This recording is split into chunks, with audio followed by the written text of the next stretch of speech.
media that have been consistent speaking against the bad government and for the purpose for reformers.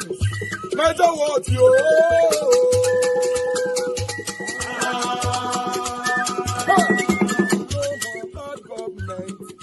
No more bad government. Niger what? No more bad government. Niger what? No more bad government. The only media that have been speaking. No more bad government. The voice of the voiceless. No more bad government.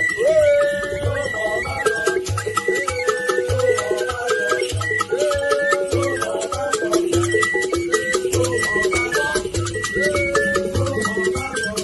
Niger what? No more bad government. For the poor. No more bad government. Niger what? No more bad government. Niger what media? No more bad government. No more bad government. No more bad government. In Nigeria. No more bad government. No more bad government. No more bad government. The only media. No more bad government. The number one media in Nigeria. No more bad government. That have been speaking against government. No more bad government. Niger what? No more bad government.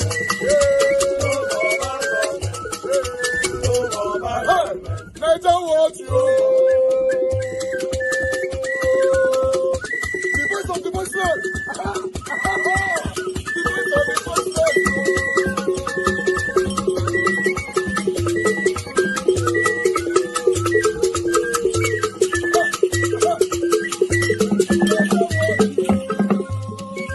Voice for the voiceless.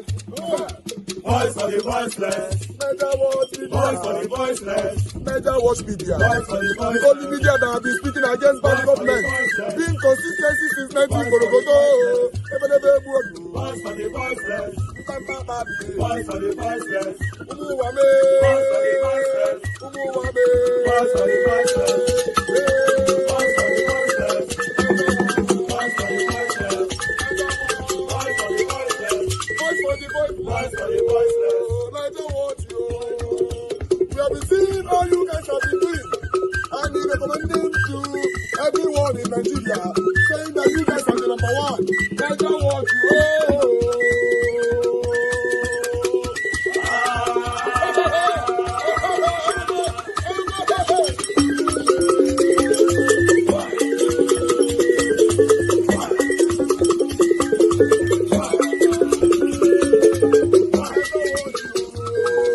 Might just make me switch over to his side. Okay, because it is important that you interrogate that, because we are going to put the flip side on the other side. Because if not Peter Obi, the other persons and the role they played, from the Third and Fourth Republic up to this point. So we have to put it on a scale and a balance. The role of Peter Obi as at that time and the role of these others leading up till today. You watch the recent interview by Alhaji Sule Lamido, the former governor of Jigawa State, on what the current president allegedly his role throughout the Nadeko and Abacha and Abiola issue. Absolutely. Which he has, glorified and even put himself as the center, as a, whatever it is called, a hero of democracy. All we are trying to say is that, can you get leadership that you can hold accountable? Can you get leadership? Because, Daddy Freeze, we would not get St. Peter or St. Paul to become president of Nigeria. The Nigerian that will be president will be amongst the 200 and so million of us that are here.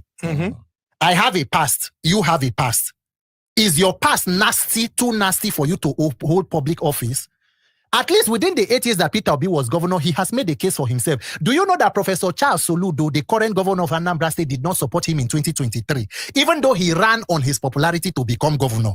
He supported the former Vice President Atiku Abubakar. He came out with a scathing rebuke of Peter Obi before the elections and said that was just going to be part one. He tested the waters. When he saw the feedback, till today, Professor's solution has not brought part two. He said in that book, in that statement, he said, I am current governor and I have the records. Obi came out and said, whatever records you have, reproduce them. It cannot be that two successive governors can cover up everything now. So even if we don't want to go, or we can't go as far back, of which legitimately you can ask questions about his role, what he did in that administration as a ports authority head. But within the period that now that people have followed, he has come out with a record that what exactly was it? Most of the politicians we have, what was their economic or financial stand before they got into public office? What was President Tinubu doing before he became a politician? People in Nigeria, politicians have wealth without enterprise. People go into public office 4 years, become billionaires, and they call them philanthropists. With which person money?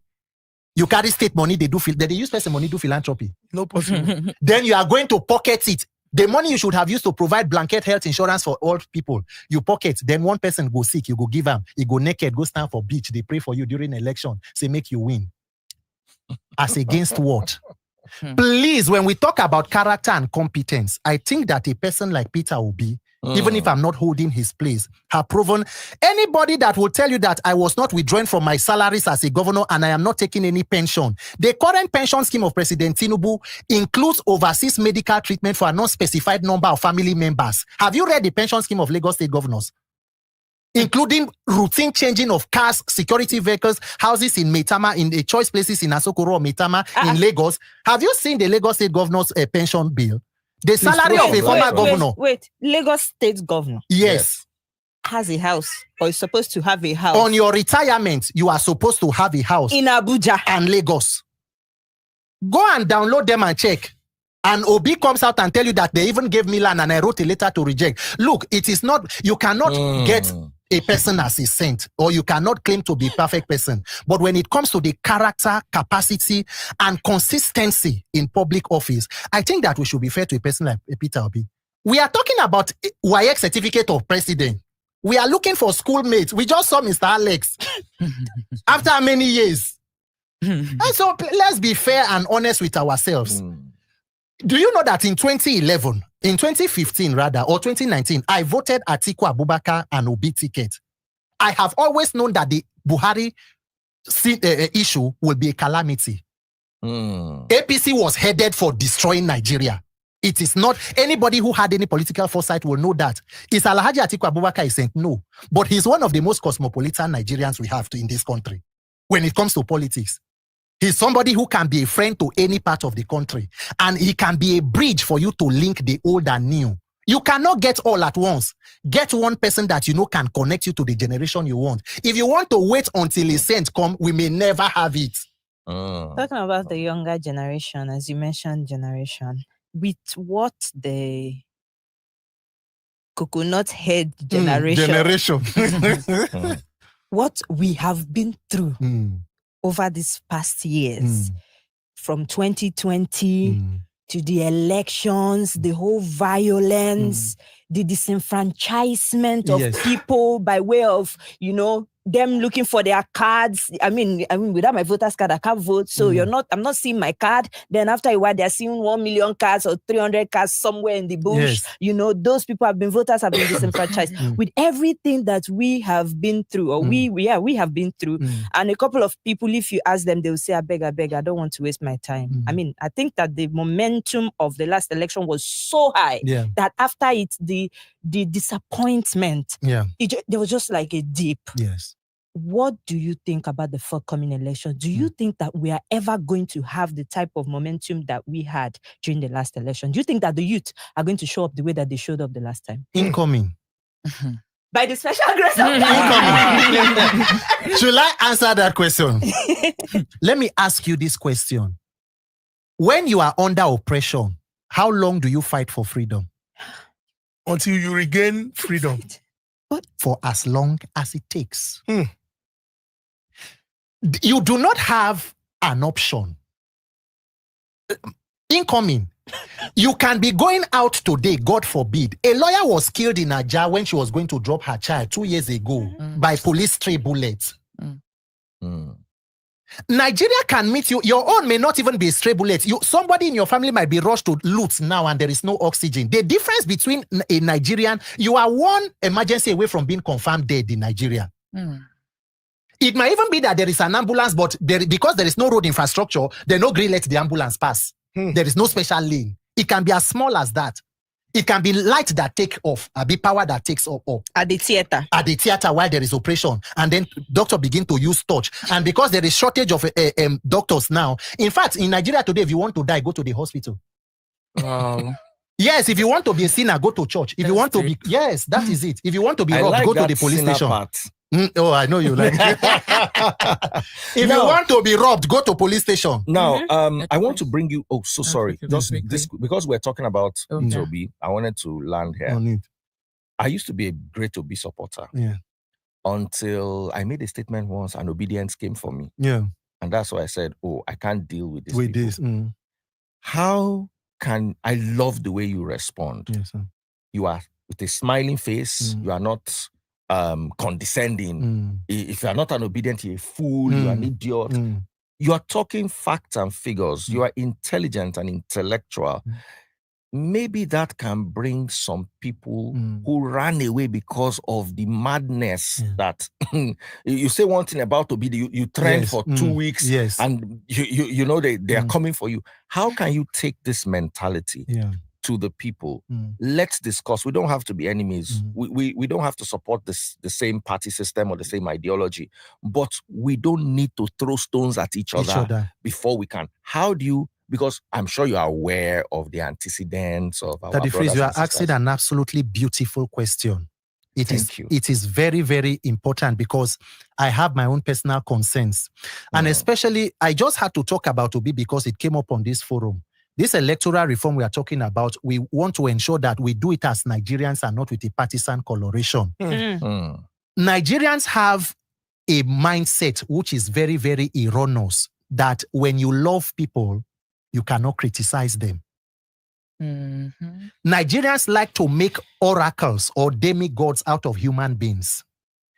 Every time I tell obedience when we have discussions, I'm not loyal to, for example, Peter Obi.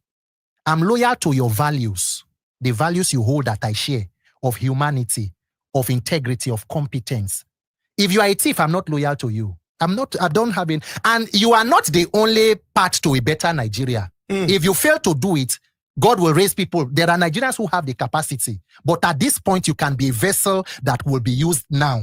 But everybody has the right to question. Even Peter Obi does not go against dissent. He will even tell you that if I come to a place and everybody say they love me, I will walk out of it. It is fanatical fans. It is Nigerians who believe that once you question a thing, it is hate or anger. That is where that mindset comes from. So don't talk about him in a negative light. No, because you believe that you are more Catholic than the Pope. So you love him more than we. But even the Bible says that the child that he loves, he chastises. We should disagree but not be disagreeable. After all, in the end of it all, Shebina make Nigeria better, all of us they fight for, including even the Obi himself.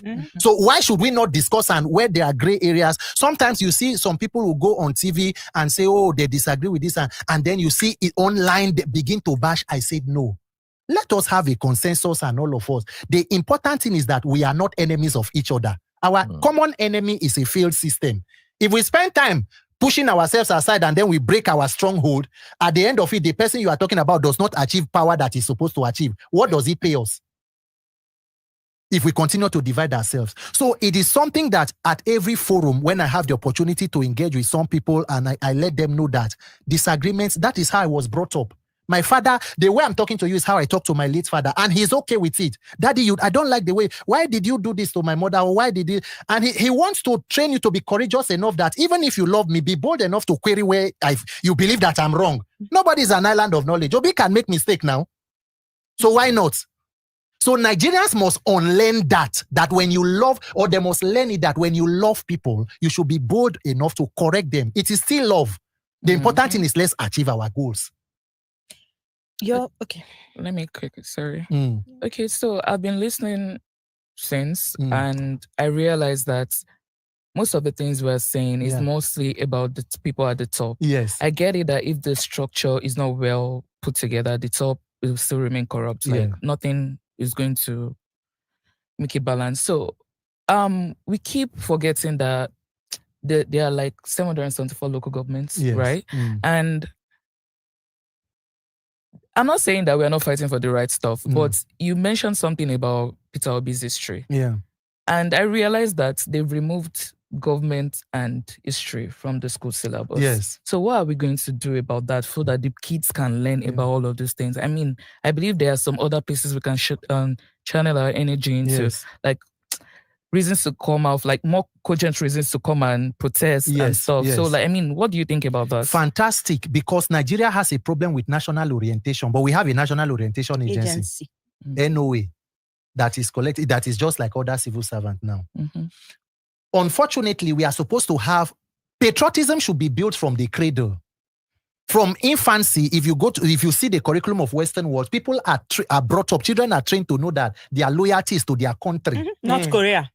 That any sane even nation, even America. That is why everybody talks, my president, my anthem. In fact, the visa of the US, you will see it there, it is written, we the people. It is we in Nigeria that they give you on behalf of the Federal Republic of Nigeria. Because Nigerians sit down for that, they issue one. The people who are issuing it that do not even know what the Nigeria is all about. So then the curriculum that should even be inserted, there is a Universal Basic Education Act that covers the country, that provides for uninterrupted education from primary to secondary school. And then you take out part of the curriculum. If you want to overhaul that system, you must fix governance. How much is being budgeted for education? How much is budgeted for street lights for Nigeria? Everything is dysfunctional. In fact, if a politician is doing something today in Nigeria, it is not because they want to solve a problem. It is how what they are doing affects their coming back by the next election. If you see somebody commissioning school, it is not because they want to fix education. When you see the average Nigerian politician talking, it is not about you and me. It is about how to consolidate power. So anything that is not driving to that point, how we can make money from this contract or project, they are not interested in the details of it. So for us to get that kind of national awareness and orientation, forums like this are important. Unfortunately, the church that is supposed to be almost the religious wings of the parties, political parties, the religious institutions. The traditional institutions are completely, in fact, President Obasanjo said that known drug lords and criminals are being given chieftaincy titles in Nigeria today. Then men of God and religious leaders, imams that are supposed to speak truth to power, are rather beneficiaries of the corruption. So when they come, we need a project of 200 million, a politician come and give you, and then you say, praise the Lord, our testimony is answered. That is money that was supposed to build hospital. You are partaking in stealing. You are a thief. Talking about building and commissioning, the FCT minister recently renovated the ICC. Yes. And announced that it had now been renamed after President Bola Ahmed Tinubu. You responded to that. Yes. I would like for you to just explain why. Other material. The larger question will be, why is this government behaving as if it is in panic mode? What is this penchant for self-gratification? Why is President Tinubu in a hurry to name national monuments with his name? You should leave office and let the person who comes after you through a committee that is set up honor your legacy. Is that not how it is done? You change a barracks to Bola Ahmed Tinubu barracks. There is an airport in Niger State that was named after one of the northern leaders. It has been renamed back to Bola Ahmed Tinubu International. The way Nigeria is going, it might even become Bola Ahmed Tinubu Nigeria PLC or and Sons by the end of his tenure. So now we got to the ICC, a building or whatever, that a property that was built since 1990. It was built during Babangida. Between that time and now, it's more than 30 years. Look at the criminality in the Nigerian system. Within the 30 years that it was established, it did not generate funds to even be able to renovate itself. So we budgeted 39 billion from other aspects of governance to renovate a property that was built with less than 30 million at the time. And then we renamed it not after the person who built, but the person who renovated. That is where Wike and Tinubu are. So there is this quest for validation. Power must come from the people. You do not need to write your names on monuments. You can write your names on the hearts of people. Mandela does not need a statue. South Africans are beholden to him. Prime Minister Lee Kuan Yew of Singapore does not need. They will write books about him. The people, the lives that you impacted are the monuments that outlive you. What you are doing there is a sham. What do you think about Ibrahim Traore? And do you think Nigeria needs something like that? Daddy Freeze.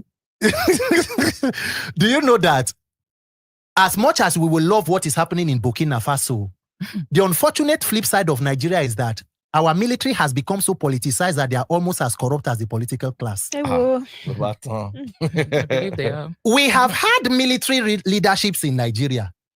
How far? Was it not military that are not June 12? The problem is what is going on with insecurity in Nigeria today. Nigerian military goes to Liberia, Sierra Leone, and they are able to maintain peace. How big is Sambisa Forest? But remember the words of a former minister for defense, General T.Y. Danjuma. His subscription renewal program, SSRP, every 4 years. It is like Hunger Games. You put the people in an open field, increase pressure of suffer on them. So if they reach this level, don't worry. She been here, Buhari carry on reach next level. I'm coming with renewed hopelessness. You go see him. Jesus Christ. I'm tired. Nigeria is a simulation. My final question. Please. Who are you? How did we get here? How did we get here? What prompted this? Who gave you mind? Where did this mind come from? What happened? Where did this awakening come from? What experience did you have? Did they almost spy you? Did you fall into the ditch during 2020? Do you know that incidentally, I have never been a victim, a direct victim of that kind of maybe injustice in terms. I've never been arrested. I've never gone to I only go to police station because I start working with a human rights organization and we visit detention facilities and all. And those experiences have been engraved in my heart. Things I have seen. One of them would be a few years ago. A girl child of about 8 going to 9 years, was raped by a man of almost 50, about 52. Brutally raped, and she was, taken to one of the tertiary health institutions.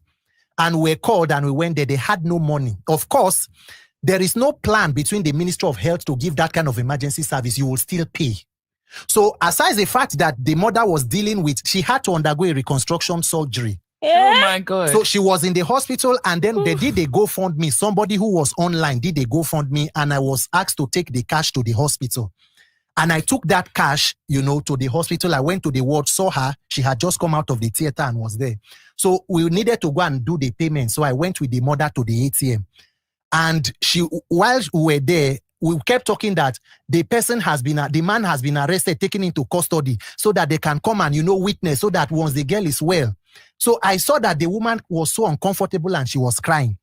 So while we were going forward towards the cashier to go and pay, she held me to the corner and she said, please, say that she wants me to assure her of something. I said, what, ma?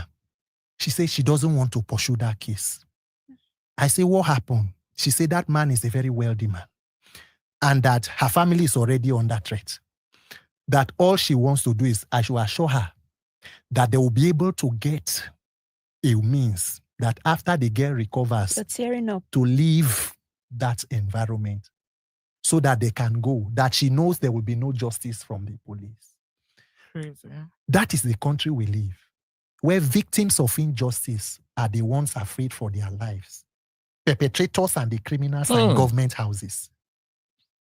She said that, Peter, please, don't pursue this case. They are threatening me and my children. And I wish I had the abilities to help or step in. But the truth of the matter is that case will be compromised.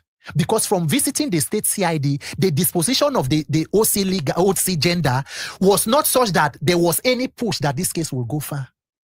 So what she was saying was true. It was about her safety and the daughter. Because there will be secondary attacks. There is no way that we can have a society like this. There is no way. A society that rewards criminality and injustice. May God forbid Nigeria.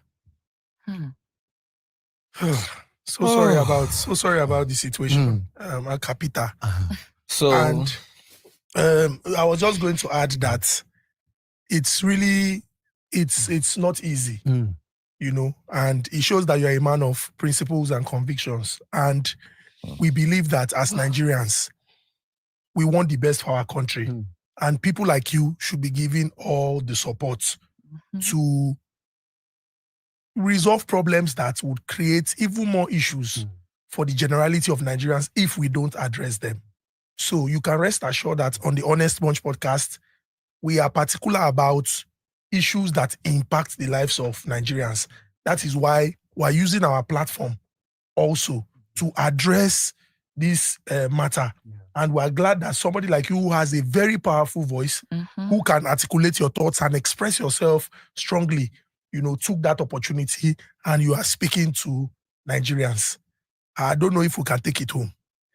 All right, let's end with this. The Pentecostal Fellowship of Nigeria, PFN, is currently pleading the case of the farmer who was sentenced to death for defending himself. I don't know if you're aware of the story. Yes. What is your take on that?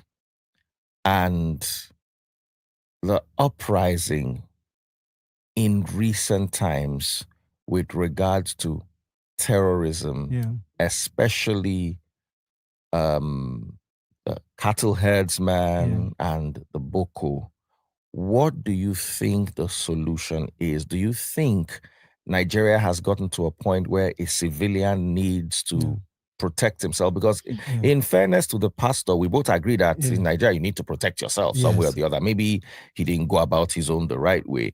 But don't you think right now that Nigeria has gotten to a critical point where citizens need to protect themselves? And this farmer who was protecting himself, why is he on death row?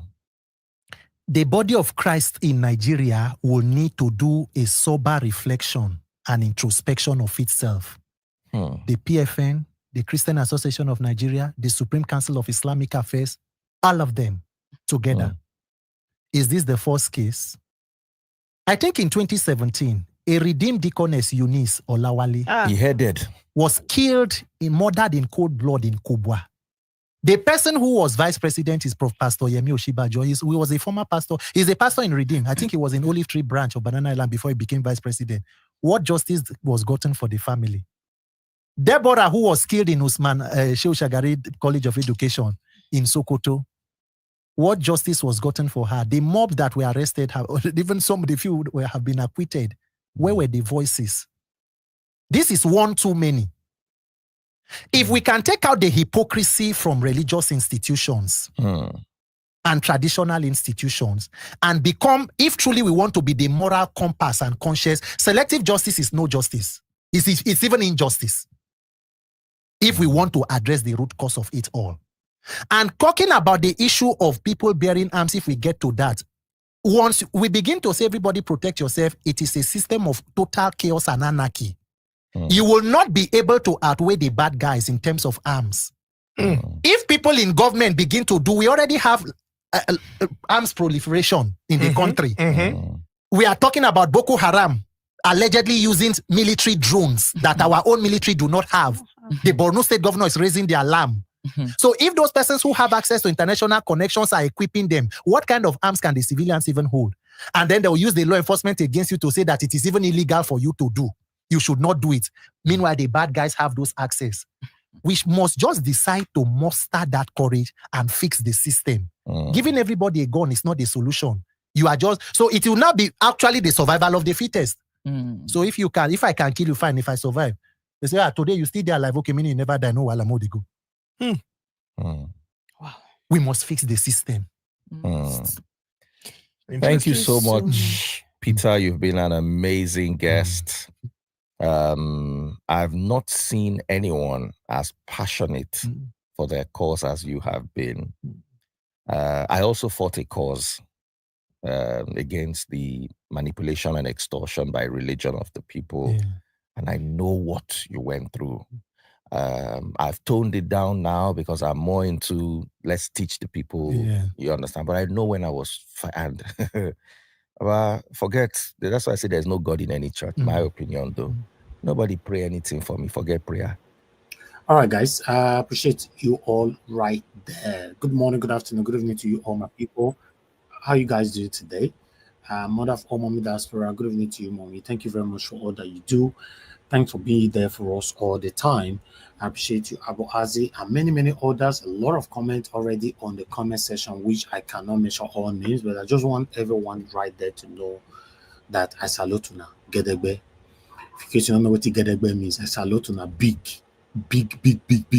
But we still have important presentation to continue with this particular wonderful video that we just watched from Peter Randy. That guy is just something else, you know. Honest podcast. Now God bless them for bringing this man in. You know, he's speaking truth to power every day. I just want everybody to continue to do their part in every ways that you know you can to speak truth to power, to see how we can have a better Nigeria in our time. One person not go fit do one. Do your part. Let me do my part. Don't blame other people doing their part. You just do your part. You know, Nigeria is not working. It's not working for just one person. It's not working for everyone. Everyone is affected at this particular time. I guess you guys can hear me though. You know, I appreciate every one of you right there. Thank you so much for your time with us. Please just do your part by pressing on the like button. Help us to share. Micah Kyombare, Amaka E, Amaka O. God bless you all, people.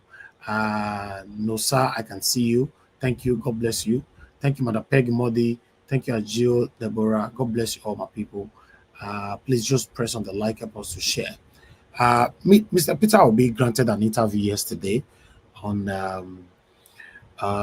where on Twitter. I think, I forgot the name, but it's Ned Media that carried this one. But where? The name Peter Obi granted the interview on Twitter. Can somebody remind me? Okay, I will remember soon, but I'll bring it back again. I totally forgot right now. But let's listen to the part that Ned Media showcased. Is my question is yes, exactly, parallel facts. Yes, God bless them. Parallel facts. Thank you so much. I think I'm not sure if the silence from Honorable Peter Obi is strategic or if it is weakness. So I'm going to go straight and ask on that really. So some critics believe that your strategic silence creates a bit of uncertainty, as we're seeing, opposition or the ruling administration sort of, coalesce together. So why is there a delay in the response of a roadmap? Are you open to coalition or are you running as a single candidate? Thank you. I've answered this question. I'm involved in the coalition. I said it, and I give my position in the coalition. So I don't know what they're saying about. Are you involved in the coalition? Are you involved in this? I'm involved in the coalition. But remember what I always say. In the coalition, we have to, as we move on, we're just beginning. As we move on, we know what exactly are we going to do. I think people are asking this question, in what I call sinister move. Let's know what Peter Obi is planning. No, I'm involved in coalition. I believe that every meaningful Nigeria at this time should sacrifice. I use the word, should sacrifice for the sake of Nigeria to ensure that will bring about good governance to Nigeria. And I've never been in desperate mood or desperate for anything. What I want to see is a Nigeria that works for everybody, especially reduce the suffering of Nigerians. So I'm in the coalition. But remember that while we are in the coalition, trying to adopt a party, we in Labour Party, who think we are in the right side of Labour Party, we are announcing the holders of Labour Party, where the next people are still pursuing the resolution of our party after the court judgment from the independent electoral body. By the time we got there, we will still be talking with our partners in the coalition. Because the coalition is a partnership of people who mean well. And I hope that will remain so till the end. And I will always respect it. So when people say you're not decisive, I don't know how decisive again I'll be if I say, oh, I'm involved in this marriage.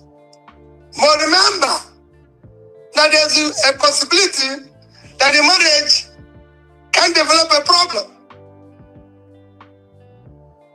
But as long as the marriage remains with with respect, with responsibility, with sacrifice as married people, are very neat.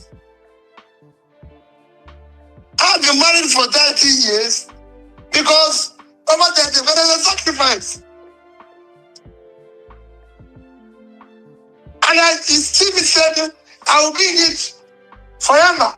So, if there's no sacrifice, we're not going to.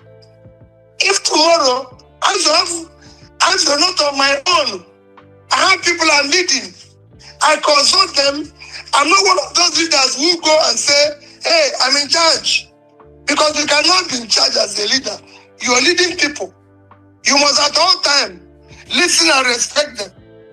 So they are also part of the coalition. So coalition is not Peter Obi. Coalition is Peter Obi and those people that is leading. Those people are serving, which includes most of you. I need to consult you. I need you to know what we're doing. For now, we have issue in Labour Party where we don't know whether independent electoral body will even take candidates from us. We are happy that the candidacy in other places have been concluded, but right now, we don't know what they are going to do. We know we're on the right side, but in Nigeria, we see people who are on the right side, who are honest, when the criminals are moving around. So we don't know which side they're going to take. So if anybody comes to them and say, I want to contest the election, my answer is yes, because I want more good people to be involved. But since we don't know where we stand, you can join social party while we try to resolve our position. Because right now in the coalition, we are trying to adopt a party, but we know that in the future, other parties will work with us. But in order to have a place, because if the leader then says, I'm happy everybody's in disarray, he will ensure that everybody's in disarray. So we're trying to do something. So we don't know when this disarray will stop.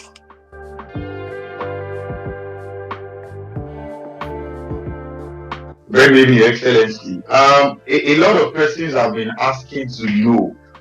Of course, we know that there's no coalition without the name Peter Obi. Peter Obi is the coalition, and the coalition is Peter Obi.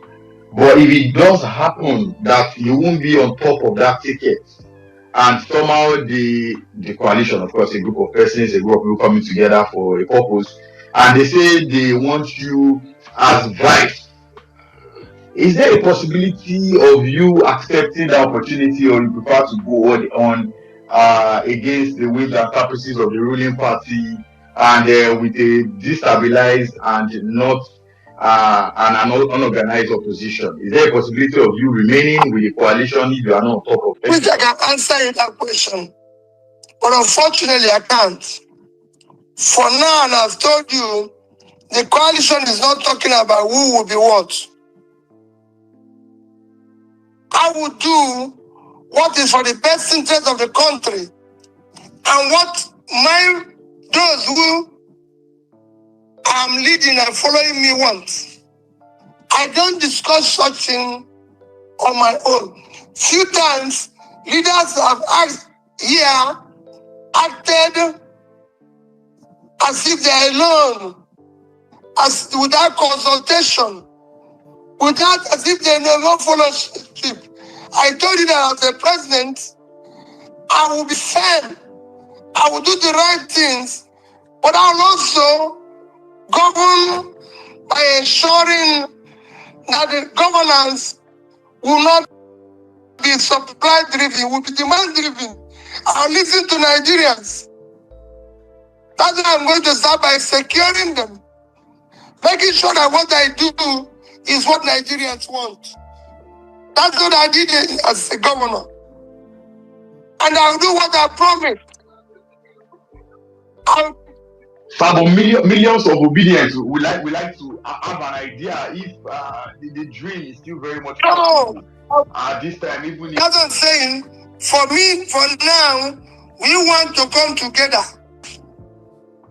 It's not something that is ahead. When that time comes, you will see me, I'll consult. And I'll tell you what I'm going to do. I've never done anything without consultation. In my last attempt, if you were one of those who were close to me, you know that I consulted before I left PDP. I didn't just wake up in the morning and say, I will do this. And if I became president, I wouldn't have just be announcing things without consultation. Before I make that announcement, there will be due consultation. And we will have a clear roadmap how we can manage it for the interest of Nigeria. So if I come to a place like this, an interview, and say, oh, I must have the ticket, it's not fair. I'm working with other people. I'm going to come that I'm the best. That's how you do politically. That's how you do things properly. You go there and sell yourself. I show the reason why it should be you. I'm marketing myself to Nigerians. I try to tell them what I'm going to do. Somebody asked me now what I'll do differently. I told him what I'm going to do. And that's what I promised in Anambra, and I did it from day one. From day one in Nigeria, people will see the difference when you say you're going to cut cost of governance. You cannot get people to fast when you are feasting. If you tell people to fast, you fast with them. Nigerians will see me fasting with them. And they'll see me put food on their table. They will see me ensure that the children remain in school.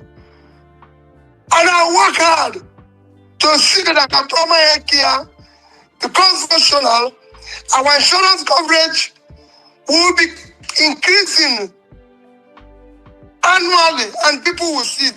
People will feel it. That's how it is done. But I'm not going to tell you here that people will say, I'm the best. Other people are useless. What do you want me to say?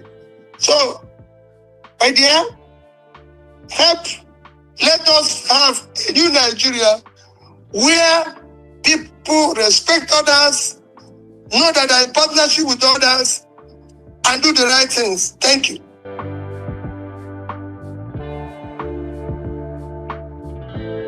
Good evening, Your Excellency. Good evening, everyone. So I have a few questions. We'll just go to them straight up. So first of all, we've been talking about coalition, and sorry, I have to go back to that, but I just need a bit of clarification regarding that coalition. Is there a timeline to these coalition talks? Can we know? Because it's we're just anticipating. Today it's Peter Obi is part of coalition, tomorrow is Peter Obi is not part of it. But it's good that we've heard from you now that you're part of the coalition. Okay, go on. Yes, I was saying that it is good that we have heard from you directly that you're part of the coalition. So that solves that part. But my question number one is that is there a timeline to these coalition talks? And do we know when we're going to know exactly what it is about the coalition, the party the coalition is going to fly on? And, that is number one question. The other part of the question is that, of course, people are saying a lot of things, here and there. I And I know a lot of people believe that with this coalition talk, it has to be a coalition that will produce you, His Excellency Mr. Peter Obi, as the presidential candidate. Peradventure, this did not happen, as it were. Are we looking at alternatives? Are you going to run as an individual candidate on another platform? That is the second part of the coalition question. Let me tell you, when people say at the time Peter Obi is part of it, at the time is not. From day one, I've always attended all meetings of the coalition. I've always, unless I traveled, I've always attended, and whenever I have issues, I discuss it with them. I can tell you, coalition is the one that's going to produce Peter Obi. We have not reached that stage. When we get to that stage, we discuss that. But the coalition is us coming to work together for the sake of the country, to save the country. We have not reached stage where it's going to be this person. I believe that the people who are coming together are the same people that want to work together for the interest of the country. That is my belief. And if that is the case, I believe that there will come at a time all of us will sacrifice for the country. That's where I see it. There will come at a time we will sacrifice for the interest of the country. And at that time, we will know, because we're going to say, who do we think? How do we think we can proceed to ensure that the best among us emerges as the candidate? I've seen people say, coalition adopts Peter Obi, or coalition adopts Okeke, coalition adopts this person. No, we've not reached that stage.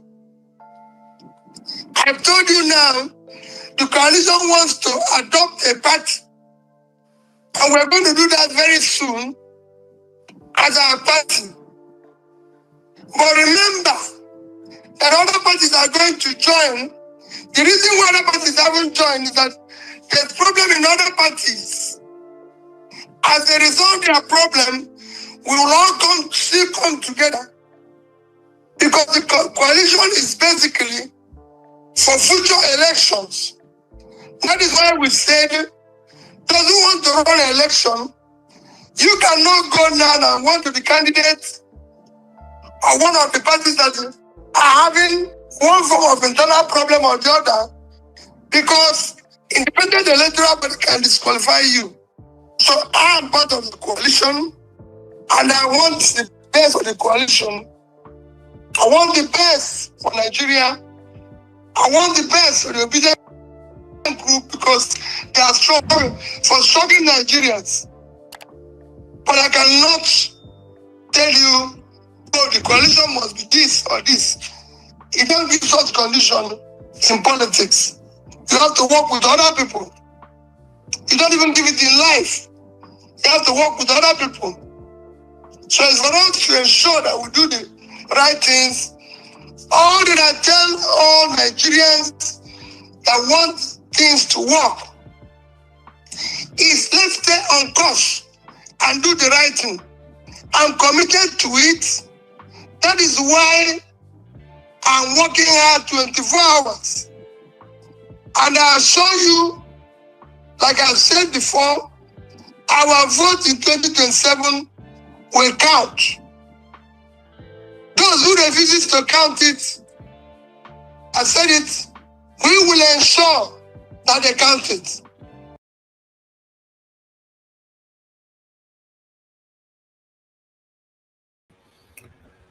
All right. Now Peter Obi, night talk for there. That was the interview he granted yesterday on Twitter with Parallel Fat.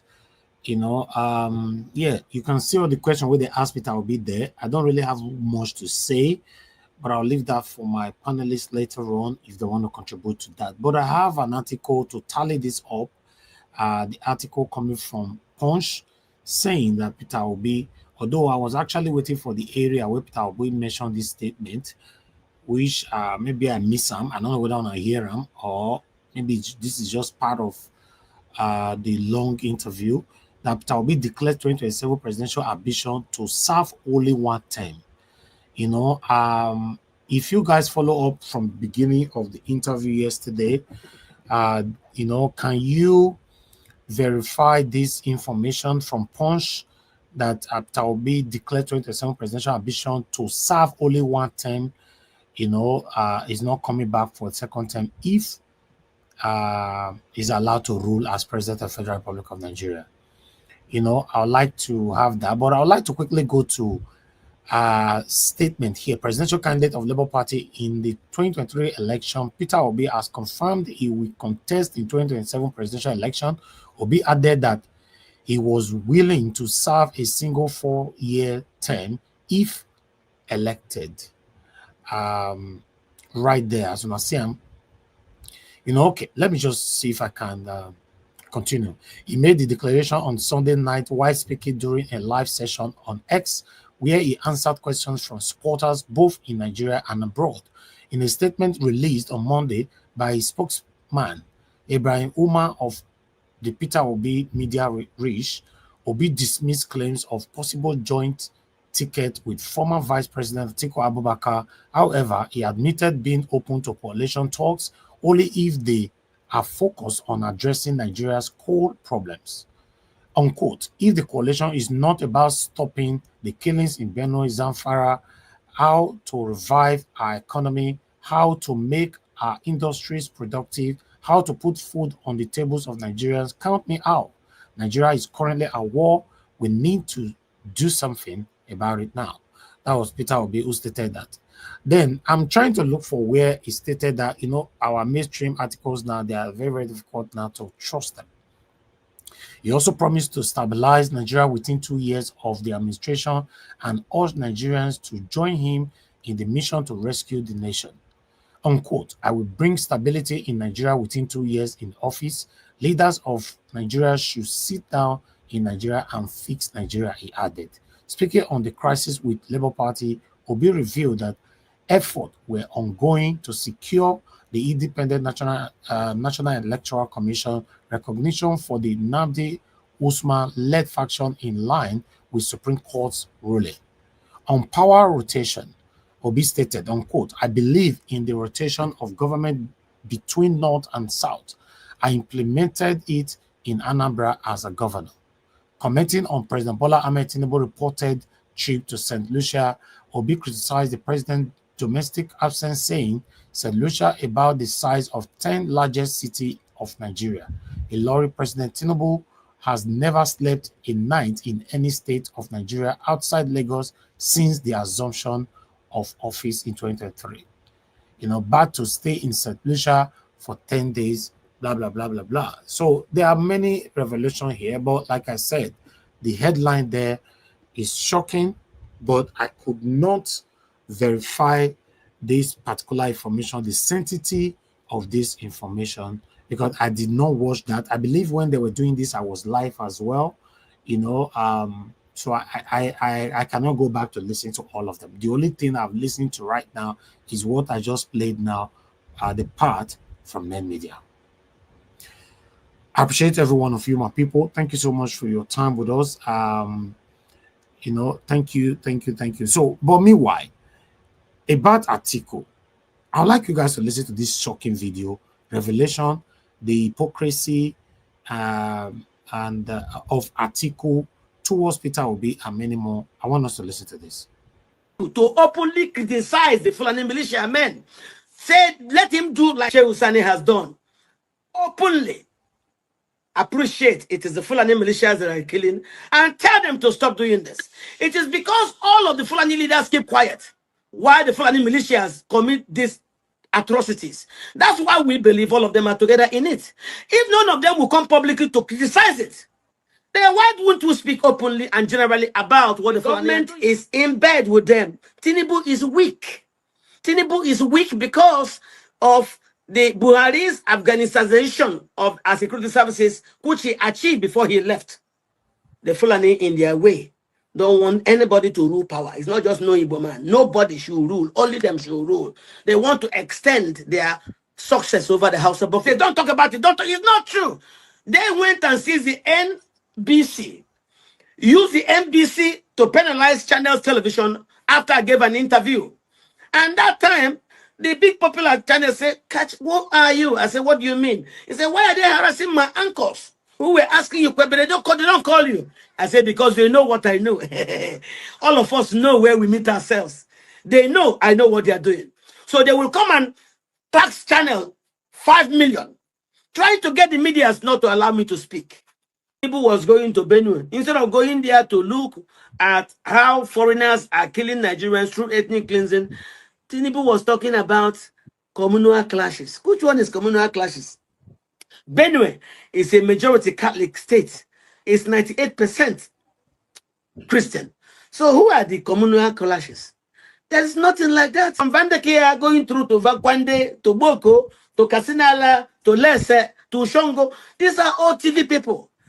The only offense the TV have committed is that they have land that have special species of elephant grass, which the Fulani cows love, and they have water. This is their only offense. Tinubu's administration has not been very different from that of Buhari, but where it has done well, if you ask me, I am from the East. So Tinubu has stopped the federal funding for the unknown gunmen sting operation. That was a federal sting operation perpetrated by elements of the Buhari administration. As I'm talking to you right now, there is no more unknown gunmen across East. The Nnamdi Kanu version of the Biafra movement that refused to do what they want. That's why they came for Nnamdi. And most of the people who started with Nnamdi are the ones who went over to start working with Asari, start working with Utomefo, all of them in the Biafra customary government, and all of them were simply collecting money from Buhari and being managed by Bichi. But now, Tinubu's government is not funding those things anymore. That's why you saw complaints from people like Asari and so on. Didn't they pay them again and all that? And all that has stopped. So for me, yeah, Tinubu might not have shown competence. The fact that he has stopped the federal funding of the unknown government sting operation in the East.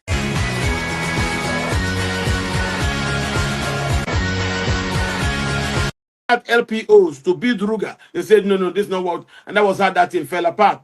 Buhari now continue to try to gain land, suggesting at the National Assembly a bill to consolidate underground and surface water plus 6 kilometers of embarking land. That means 3 kilometers on each side. So they will get land, they gain water, and all for that to resettle these refugees, because the Fulani refugees will not be resettled anywhere if there's no water there.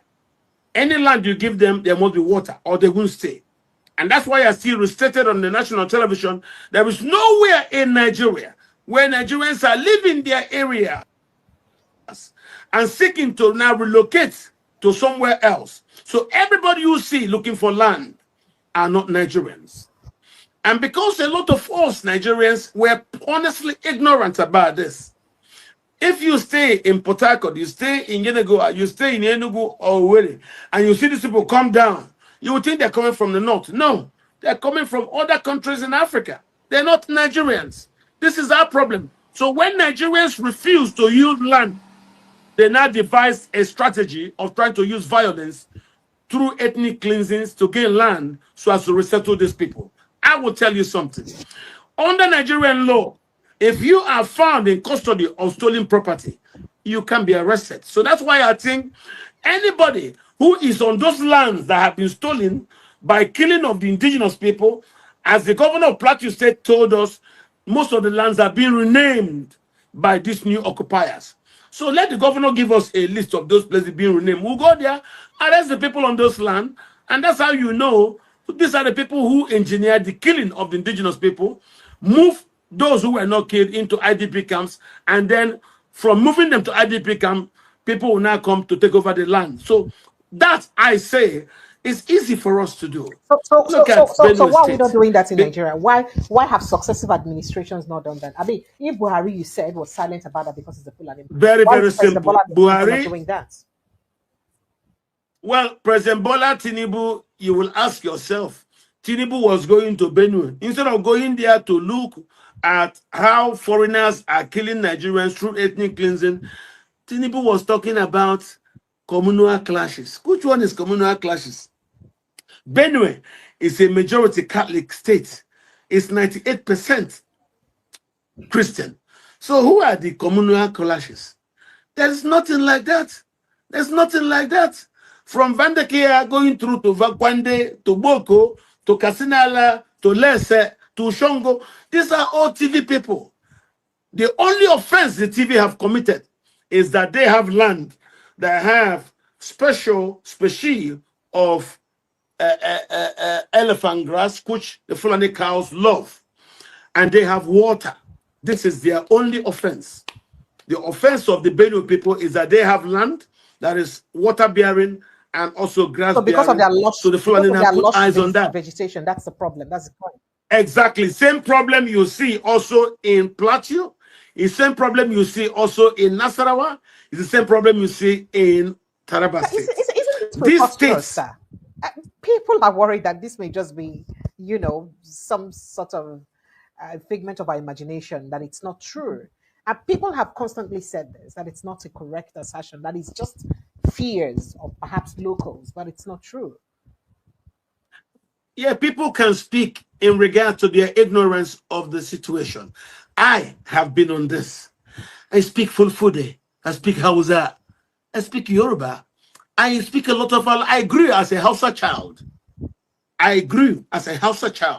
used to pray in the mosque. I call prayer.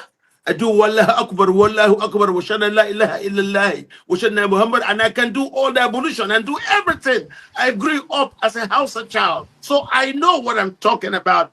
I started telling this country about 12 years ago about this problem. I live in the north, and I grew here in the north, and I know what's going on. But I'm right, you're right. Some people don't believe this is it. And I kept screaming and they didn't keep quiet. Some governors will say, why are you doing this? I said, the more I sustain my propagations, if there are no intelligence reactions to rebut me, it's only a matter of time people will understand it. Today, Nigerians are beginning to understand it. This is the truth. Anybody you see killing any other person to take over their land is not a Nigerian. It is not a Nigerian. Most of the people staying in those new places are foreigners who have just come in. Because the Fulani leaders think that engaging people to kill and take over land is okay. Nobody will talk. Can't you see? It took the president's talk. Why are there no arrests? Why are there no arrests? In 72 hours, we now saw arrests. Doesn't that tell you something? It tells you that the government and the security services know what's going on. But they have been prodded to look the other way. And that's why I tell you, General Danjuma is correct. The army collude. A lot of the elements of the army collude with these people. A lot of the elements in security services collude with them. Would they say they don't know? Of course they know what's going on. Just as the president said, why are there no arrests? What happened? Suddenly there are arrests. Just to tell you that security people also know what's going on. I know who these people are. When some Hausa people were killed that Friday, the next Saturday, they were arrested for about 22 people who killed them. So why did it take much time? That is what this is what goes on. Don't listen. You don't know who were killed. They may not be Hausas. Okay? It's when people are killed, you start saying Hausas. They may just be the same Fulani something. So leave that alone. You see, once the indigenous people carry out reprisals, this is the way it happens. But when indigenous people are killed, nobody talks. Only if the president say, why are there no arrests? Then you suddenly now see police say they've arrested something. That means they know who is doing this. And from what Governor Alia says, he thinks these are elements of the Mieti Allah Kautohore. Kautohore are based in Nasarawa State, operate from Nasarawa to hit the Benue Valley. They are led by Abdullahi Bello Bodejo. I know this because Bodejo is a personal friend of mine. Okay? And I knew when they started. He was released and exonerated. Oh, well, he was released because after he was kept there You see, Bello didn't understand when Tinubu became president and he continued what he was doing, set up militia, even invited some people in the police who came there, and the militia were just to go and take land from Benue. So when he was arrested for doing those things, he now left. But you can see after some time, those militias have come back to do what they were doing because they are interested in the lands in the Benue Valley that have water and also has grass. Same thing for Niger State, same thing for Taraba State, like Katsina, Zamfara, Sokoto, and Kano State. Most of us in the South, due to ignorance of the diverse heterogeneous nature of northern Nigeria, they don't understand this. But no, the Fulani wants them to accept that they have been able to conquer Hausa, so they should also be able to conquer the Benue. And now you're now fighting a new war, trying to displace the owners of the land because you want their land because it bears good grass and it has water. This is all not there's nothing like farmers say that's crisis. What you have is an ethnic cleansing strategy being used as a ploy to gain land. But what is the government doing? That's Nothing. the point. Even when Nigerians are sacked, because the government is in bed with them. Tinubu is weak. Tinubu is weak because of the Buhari's Afghanization of our security services, which he achieved before he left. Don't forget, when Buhari was there, some of them didn't want to hand over power. They wanted to shoot up the plane when Buhari traveled to leave the Duku. But other countries didn't want that. And they said it's not true. It took people from other embassies like Britain, Brazil, Germany, the US to go and show at Trademore Estate on the airport road in Abuja where arms were stockpiled to take over government. That was just, then they now were forced to go to election. Even when the election occurred, they refused. When we say, why are you stopping? They say, glitch. Which glitch? Then Tinubu now threatened them, said, look, if you don't give me this, I will join these people. The problem of June 12 was that election was held, a Southerner won the election, but no, our brothers from the north in the military services refused to allow that Southerner to take never ever believed they should hand over power. And that's why you see most of them are now, they are destabilized. They never thought this power should be handed over. Okay, fine. You were in power for 8 years. Buhari now weaponized nepotism against the Igbo. At the beginning, he said 5%. But no, later on, he weaponized it against everyone in the country. Yes. What happened? And now Tinubu has come. Tinubu is behaving like Buhari, sustaining his nepotism as policy of government. They say, no, we don't want this. The other day, I heard that one retired general say, don't remove the North. Don't go against the North. And I said, so what was that general doing when Buhari weaponized nepotism to exclude the Southerners, especially the Igbo, in appointment to security services? Let me tell you how bad it is. In 2015,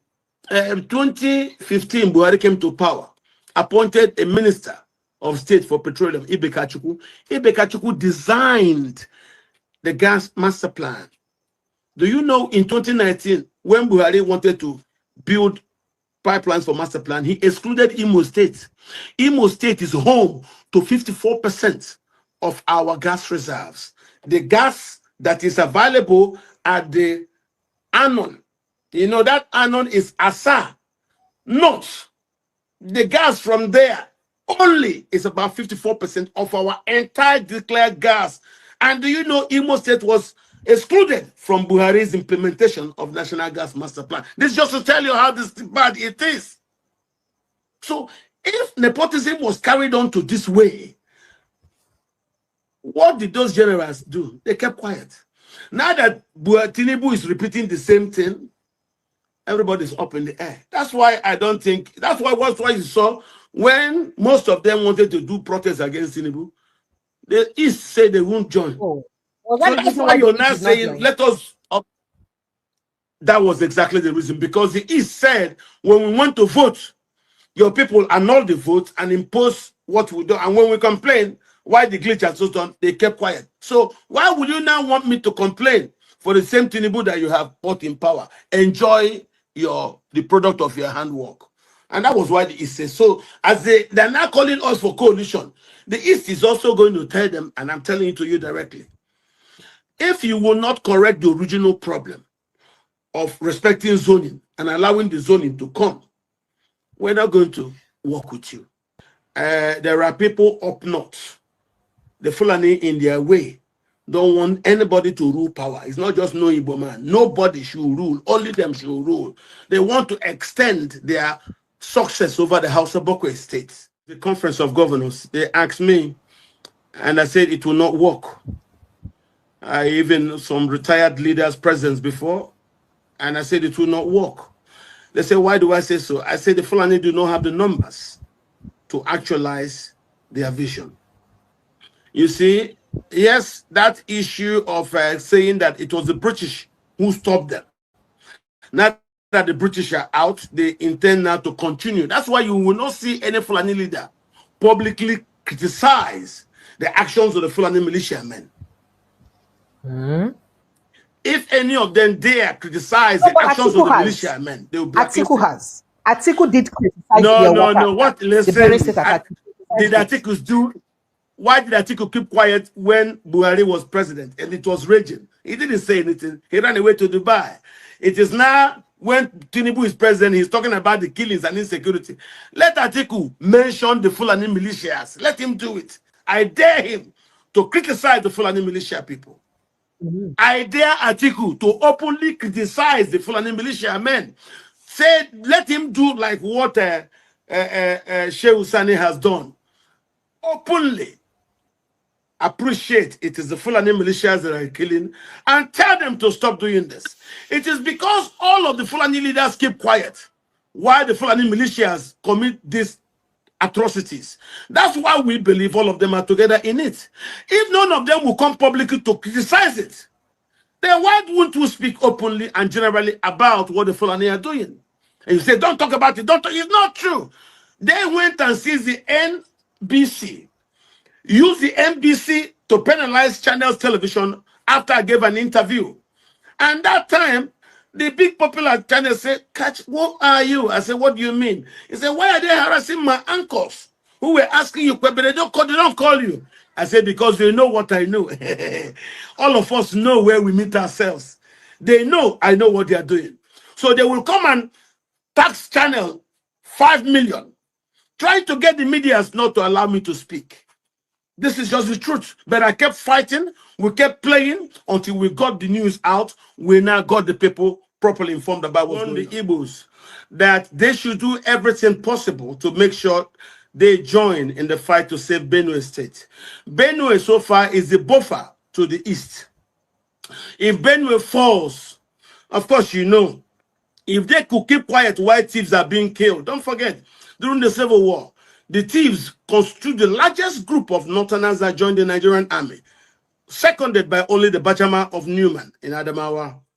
Yet, this is how the thieves are being paid back for all the blood that they shed to keep Nigeria one. Activism is where we will go to ultimately. What we have right now is not working. What you're seeing is a lot of the fraudulent schemes and protocols, you know, institutionalized by the soldiers in the manual they gave us as constitution. They're not working. They're not working. So we will go back to regionalism, which is all regions should have the power. And I think that's what we're going to. And that's part of the reason why you see a lot of them are afraid of Tinubu's coming back for second term. They believe he will do regionalism. And I pray so. But I think he should start now. So Ayano's administration, 101%, and you do wish him well to come back for second tenure? Tinubu, for me, is better than any Northerner taking power. That's what I believe. And why do I say that? For the security So how would you assess his administration generally? Tinubu, now that you mentioned that, within these 2 years. Tinubu's administration has not been very different from that of Buhari. But where it has done well, if you ask me, I am from the East. So Tinubu has stopped the federal funding for the unknown gunmen sting operation. That was a federal sting operation perpetrated by elements of the Buhari administration. As I'm talking to you right now, there is no more unknown government across East. Implementing of sit at home, implementation. Don't also forget that we had up to 38 different Biafra Nana organizations. A lot of them were proxies set up by the Buhari administration to do a lot of the things that they want. You know, so it was the Nnamdi Kanu version of the Biafra movement that refused to do what they want. That's why they came for Nnamdi. But you see what I tell you, and most of the people who started with Nnamdi are the ones who went over to start working with Asari, start working with Utomefo, all of them in the Biafra customary government, and all of them were simply collecting money from Buhari and being managed by Bichi. But now, Buhari's, what's his name? Tinubu's government is not funding those things anymore. That's why you saw complaints from people like Asari and so on. Didn't they pay them again and all that? And all that has stopped. So for me, yeah, Tinubu might not have shown competence. The fact that he has stopped the federal funding of the unknown government sting operation in the East, I raise my hand. Principal bulk funding of that operation by Buhari and elements of his government have stopped. That's why you have peace all over the East. So whether you have some residual misbehavior by residual criminals, those ones don't mean nothing. It's not all you get rid of. There are some that have been stopped. But there are a lot of, you know, those days, every time you catch somebody around Awobama, around Uli, around also, you go and interrogate him, you turn down somebody from Ebony. Who are these people? Who are they? I'm happy you've seen the publications released in America and the United Kingdom claiming that those people helped Buhari to do what they did. But what I can tell you is that Buhari has left. Security is a federal issue. None of the governors has capacity to do security. It is federal. It was Buhari doing all those things. It was Buhari. Now that Buhari has left and Tinubu has stopped all federal fundings, I'm happy for that. There is no more unknown government sting operation being perpetrated by elements of the government in eastern Nigeria. For that, because of the war in Burkina Faso, in Mali, and other places, want to live there. And a lot of the Fulani leaders, you know, walking through the Tabita Pulaku, Gandokoyi, and of course the Katahori, these organizations, theirs is to find land where those Fulanis who are living, Burkina Faso, living Mali, can come. Like, if you understand this issue, Ghana has a properly organized reaction to the Fulani crisis across West Africa. Here is gaining territory for ethnic and tribal advantages. Like Niger and wherever, this is what they are. He wrote and made their Sultan the head of all Muslims in Nigeria. Even though the Fulani are new, they are historically not indigenous here. The Fulani came from Yemen. They were rejected in 1802 by the Kanuris in Borno. They were rejected by the Mandinka and the Kaka. They were also rejected by the Mande in Futatoro. But when they came back to Gober in Hausa land, today Gober is in Isa local government of Sokoto. That Wike started this acrobatics. I'm not Igbo. As a way to gain acceptance. Even after he did that, they refused him. He said, okay, since we build this house together, no one make we use it. All of us make we go scatter the thing. That's what he's doing. And I understand that. So Wike. Okay, guys, that's a long video right there. Every video that we've played today is very, very significant, very, very important. And I'm not done, you know. If you want us just doing the presentation today without not giving submissions, you know, I don't mind, you know. I'm in the UK, so but still, these are very, very important informations here with the current state of the country. But meanwhile, the same Wiki, you know, mobilize people today to mess up PDP gathering. I'd like us to quickly take this one here. Okay.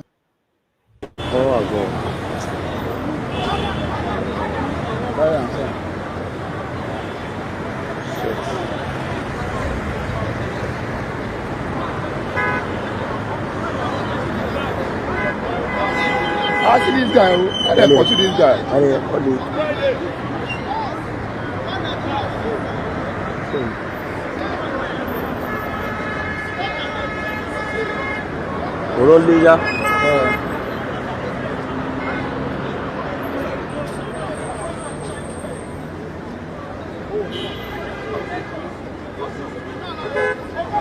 leaving. Just know that this country belongs to all of us.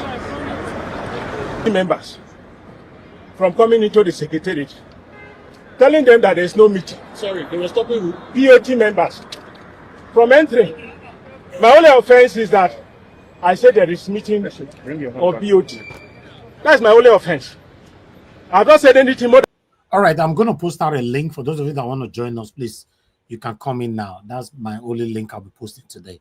I appreciate you all. Good morning, good afternoon, good evening to you all right there. And that before they started insulting me and bugging me out of the office, I'm a staff of the National Secretariat of the PDP.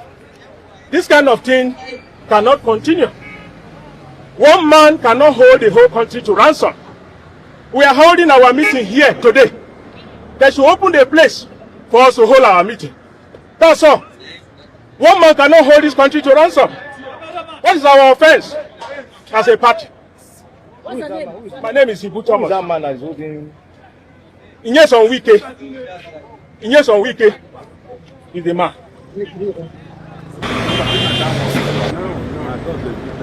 Yes, maybe they would look it very well. But people come no sense in it. They feel no sense. Don't let them know. They feel no sense.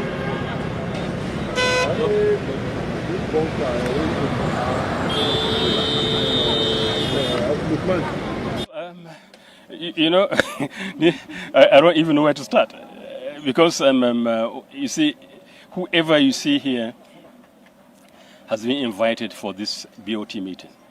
This BOT meeting, and we are all invited to come and attend this BOT meeting. And as of this time now, nobody gave me any instruction, any notice from anywhere that this meeting is not holding. And I came here with confidence to enter this place.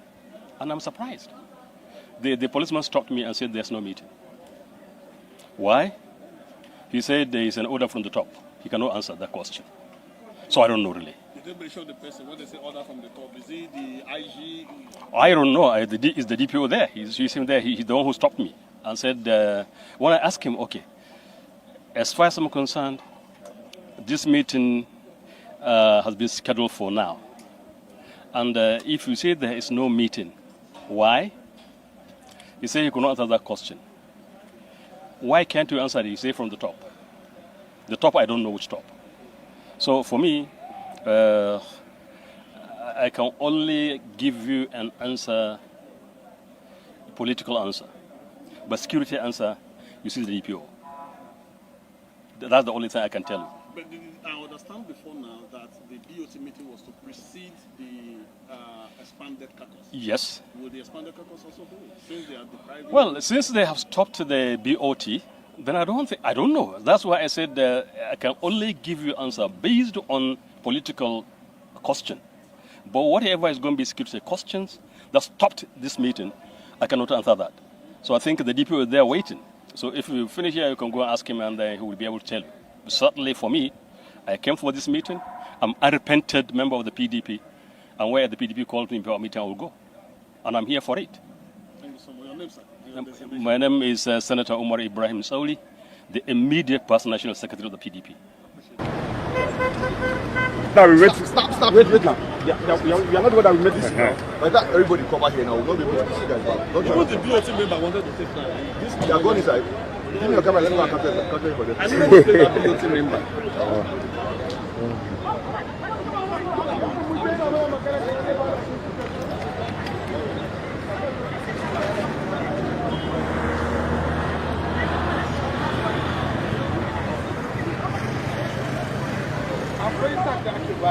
What the? Look at the car over there. Want the left cross? Now only you want the left cross. Who and you come here? Who? They mention name maker here. Who are me? Mary.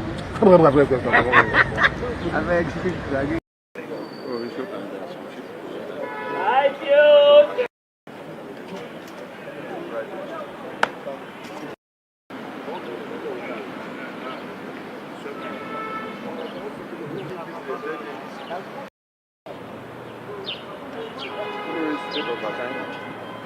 before we leave that,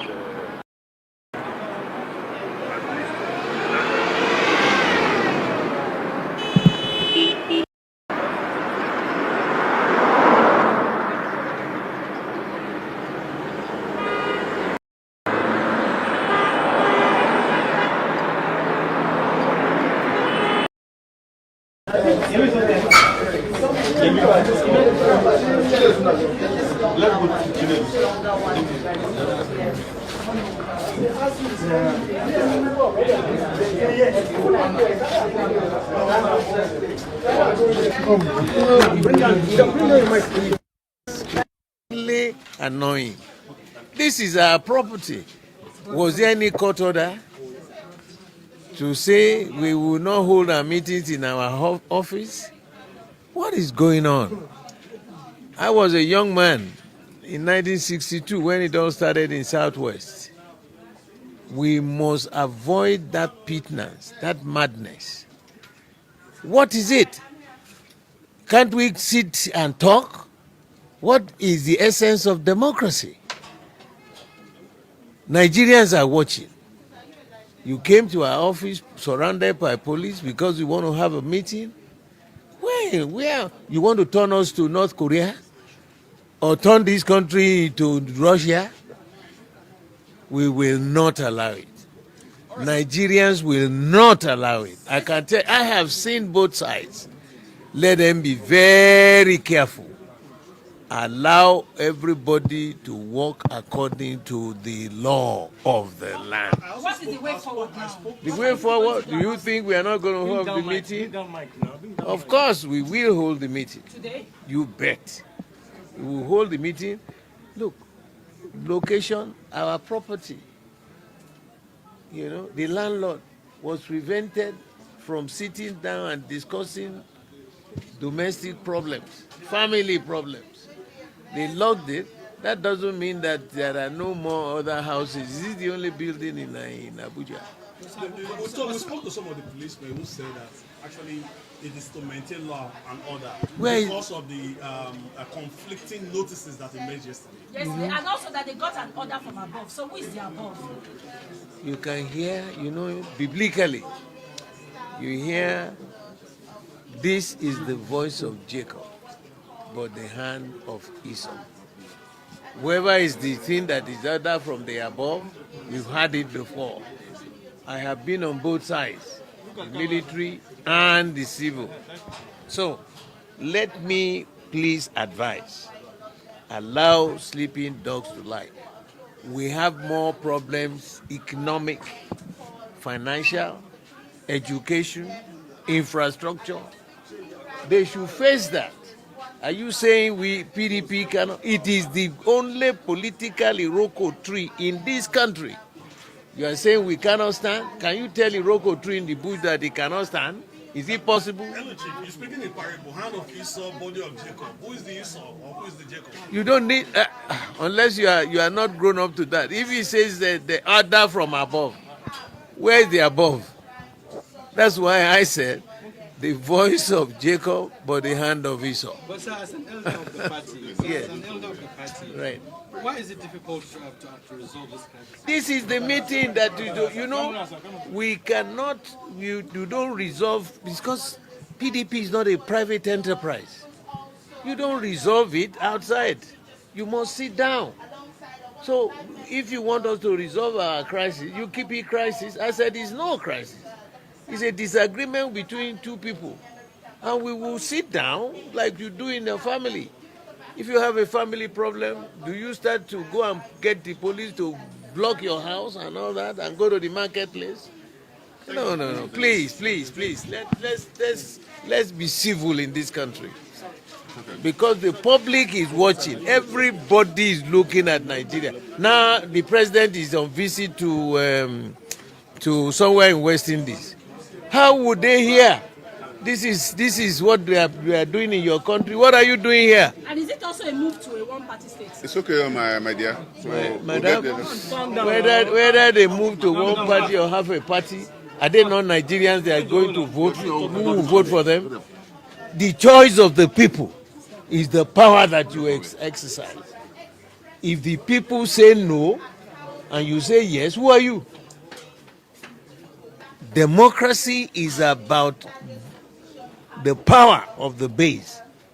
And that power of the base decides, look, we trust you to manage the resources of this country for the benefit of the people. Not your family, not yourself. At the 8th floor of life, who is afraid? I've seen it. So for you younger generation, so that you don't experience the mess we experienced when we were growing up, please let them, everybody sit down in their corner ready for the contest, fairly and justifiably. Thank you, sir.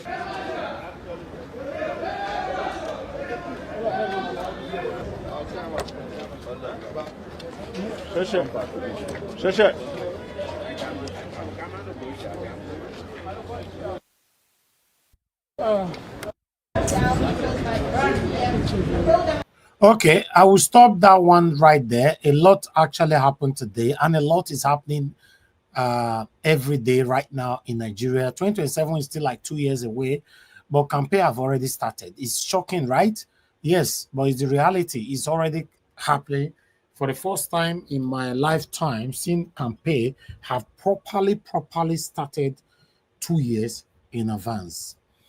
PDP have been continuously being disrupted, not to triumph, not to stand at all as a competitor, or rather opposition. I don't know what will happen because, like I said, but they just mentioned something just now that Nigerians are washing, which is true. They wash, but unfortunately, many Nigerians, they are cowards. The same thing that Peter Obi is only depending on Nigerians right now. As of this moment, I don't even know if I can trust Nigerians that is behind Peter Obi at this moment. To be honest, let's say it how it is. I don't know if I can trust them anymore because I'm not too sure where we stand anymore. Many of us are hypocritically say Peter Obi, our principal. Peter Obi, our principal. But all the time I spend in Nigeria, it's sad to see that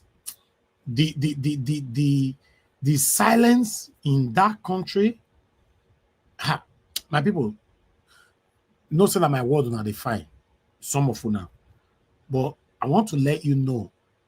I will truncate that submission, but I will let you know that 2027 will not be easy. But I'd like to quickly show something here. Something that shocked me just now. Remember that Peter Obi went to Today Not, and Today Not have been promoting Peter Obi, or they have shown so many times that they're supporting Peter Obi here and there. I was surprised I don't supposed to play this video here, but I'll play a little bit of it. If you know you are gullible, you are satanic, you want to run with it, because I know, yes, I'm not supposed to play it. It's a promotion it's a campaign for Tinubu. But if I don't play it, some of you will not believe what I want to say.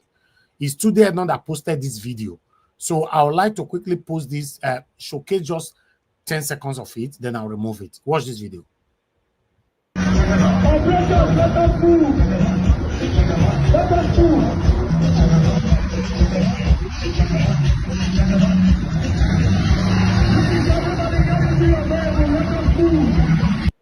Okay, I will stop that video because I'm bittered.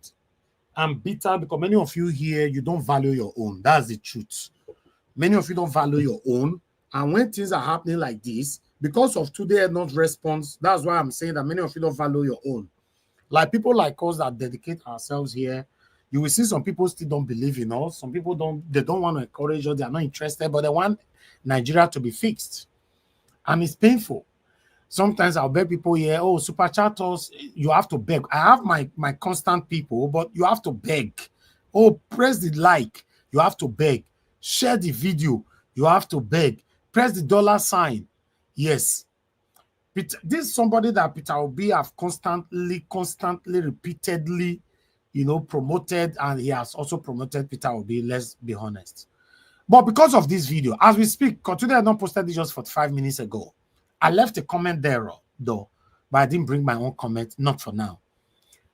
Then, people responded to him like this here, as you can see right there.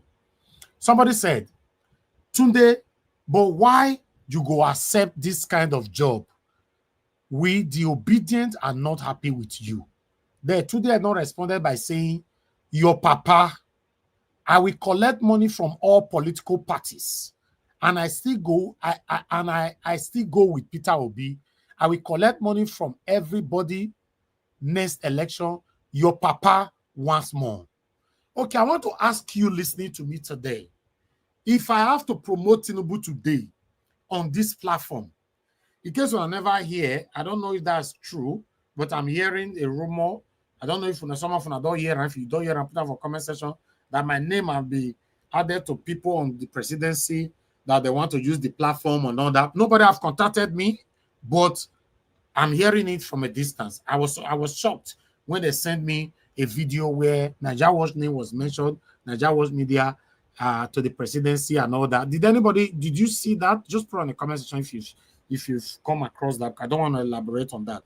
But I want to say, if I have to promote Tinubu here today, for example, then one of you now say, Naija Watch, you cannot do this. They'll not respond with this kind of today, not respond, because many of una here, hypocrisy, now in the world, una go see value someone like today, not pass me. Oh.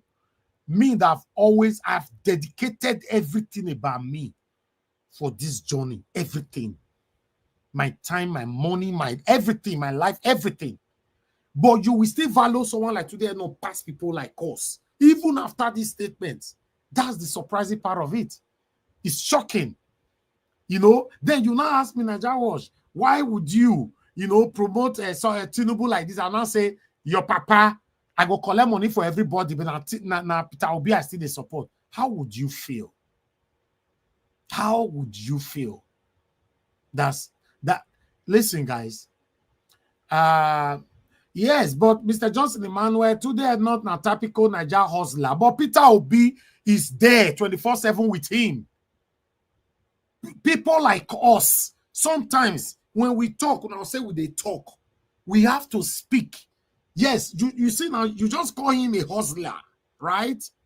But Peter Obi and many obedience still value him more than some of us that are consecrated seeing Nigeria work. When I remember somebody that wanted to become a governor who offered me excessive amount here and stated that he doesn't want anybody to join the panel. The interview should be just me and him. I brought the situation here. You people denied everything. That no, if he doesn't want you to join him on the panel, you cannot. We shouldn't give him a platform to strive. And I respected my followers, and I toned down that man. You see, a hustler now I call her now, right? Is a hustler. So that means Peter Obi value hustlers. Some obedient value hustlers. I've said this so many times on this platform. Let's encourage our own. We know they go anywhere. Now, so you and I go, you're old. Everybody, you're old. That Nigeria, what would they find? We're not going to get them. Peter Obi himself go resign. Go see, they do again, don't tire. They will stick around that person put for head. Although after Peter Obi, I'm not going to put anybody for head again. No, the way I put Peter Obi for, I never done before for my life. Although I did it for Obaseki, only for a second term because of how Oshomole treated him. But I've never done this before. And the funny part of it is that none of them have ever bought me bottled water before. And I've never asked. You see, the reason why I have to bring this here, there's someone else responded again. This one also responded by saying, today, don't defect to APC last. Then today now responded by saying, God forbid, do not see na sponsored post. So how would you feel if I start promoting Tinubu here? I'll now write it on my title, or I'll put it on the comment section, I'll pin it. I'll say it's a sponsored post. If you ask me why you promoting Tinubu here, I'll say, oh yes, I was paid now, so I just need the money. So, but now I'll be at the join. How would you feel? It's just like your wife where they cheat on you. You cash out with man, but you don't cash there for bed though. Your wife they tell you say no, it's just a friend. Can't I have a male friend anymore? Did you see me sleeping with him? Or you caught your husband cheating with a girl? Say, no, she's just my friend. Did you see me sleeping with her? She's just a friend. Every night, this girl got a message or the man got a message your wife. It's the same thing. Everybody is jealous, in case you don't know. Everybody is jealous, especially something you hold so dear. You now see people taking advantage of this person. This just shows that many of us are not ready for Nigeria to really change. Let's be honest. Yeah? We are not ready to really make this country change. Let's be honest. The hypocrisy amongst us is just too much. It's too much. I wrote something there for him that today is not everything we must monetize. To be honest, not everything. Then I went on by saying, do you know how many gullible Nigerians that will fly with this post? No, I said, do you know how many gullible Nigerians that is on your page that will fly with this post that you just posted because of money? Which is the truth. Everybody listening to me now, we have more feet that are gullible. That's just the fact. He said sponsored post. That means, and he also stated that I will collect money from all political parties, but I'm supporting Peter Obi. Maybe now so everybody go to do now. Then now can't call me name. I just want you guys to be happy that this is not how I was born. You know, there's a difference between how they take born you and what you came to life to change yourself into. Yes, home training also matters as well. Go check my history all my life. Not be saying because I support Peter Obi. Nobody paid me to support Peter Obi. But go check my history all my life. I have a way of living my life. There should be shame. We shouldn't say he's a hustler. Hustler how? When the country is burning, we are all in pains. Nothing is working. Then you will collect money to sponsor one particular party. You say that money, but that Peter will be the support. Now make me ask you now, how would you feel if I demonstrate that kind of satanism on this platform? How you go feel? As we all the players, I up one video. Tinubu must come back, or he must come back, or he must come back. That's what was that for? I say, no verse. That one was just a sponsored post. How would you feel? Just like a man who is cheating on his wife. Your wife, you they say a normal thing, men are allowed to cheat. As an African man, I'm allowed to cheat. The day where your wife go, somebody just say you are beautiful, can you do 360-degree turn around for me? The man will call and say, I don't die. But you have been doing this to her, right? We should be honest to ourselves. We are not going anywhere. We're not going anywhere. We are not going anywhere. Because we are the problem of ourselves in Nigeria. You will see many people that will defend this post. Say, no, it don't matter now, it don't matter. Even our principal, Peter Obi, go see and go push him aside. It don't matter. The gullible followers, some violent, satanic obedience, go see and they'll say it don't matter.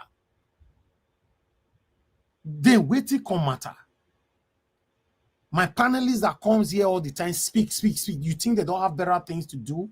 My callers are calling to this show all the time. They don't have better things. I don't have better things to do. Or you think I have to talk about Tinubu Peter Obi for my platform to triumph? You know how many YouTube I get? Do you know that stuff I do on YouTube daily? We should respect and encourage the good ones in our lives. It's very, very important. This is satanic. And I can never reduce myself to this satanism. For me to reduce myself to this, I will quit. Like somebody calling yesterday first, they asked me a question. What would you have done if about Fubara's question? If you were to be Fubara, what would you have done? I said, I would resign. Simple. Why can't you just resign and keep your name? Resign.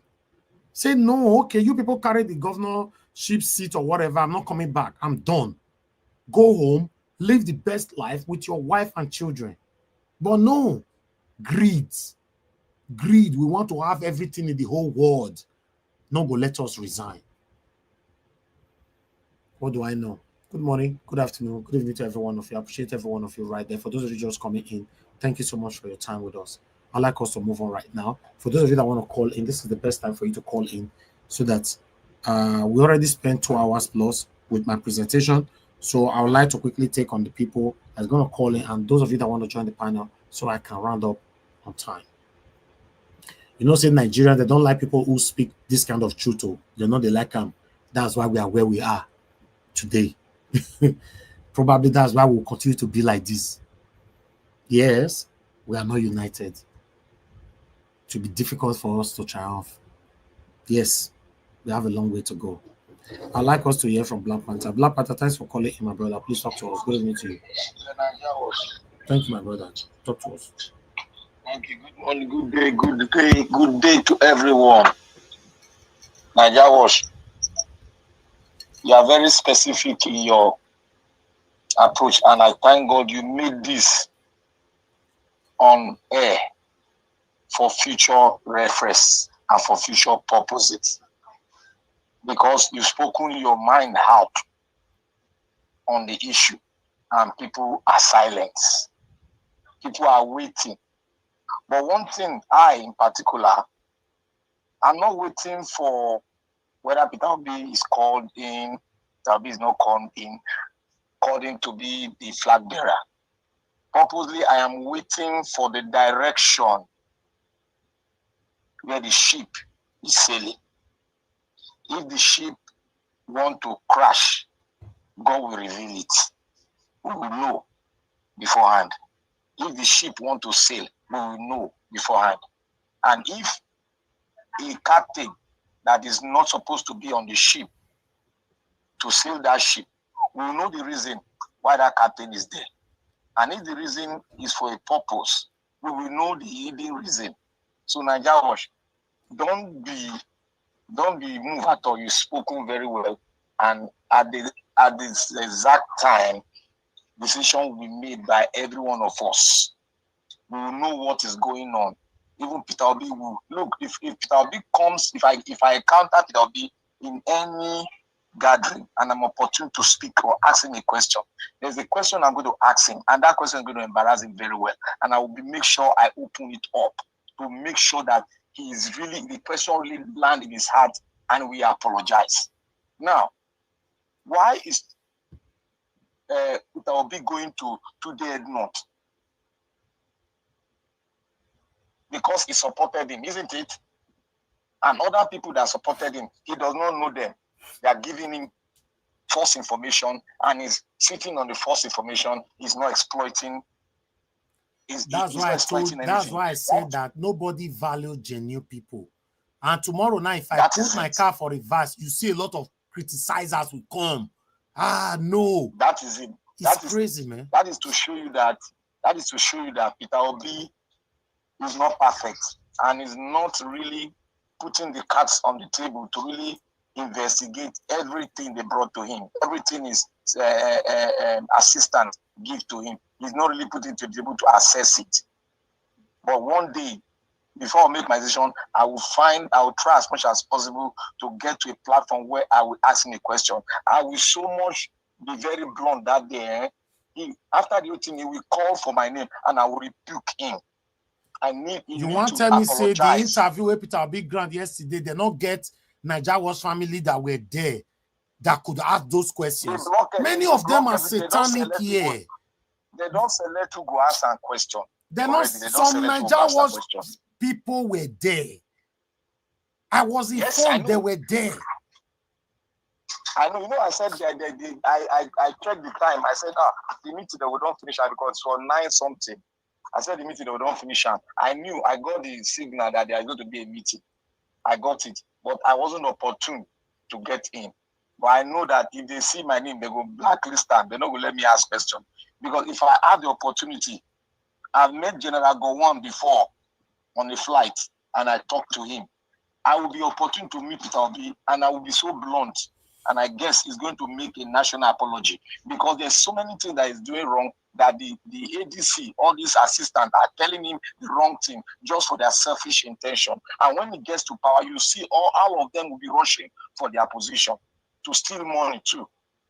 Well, we are in here.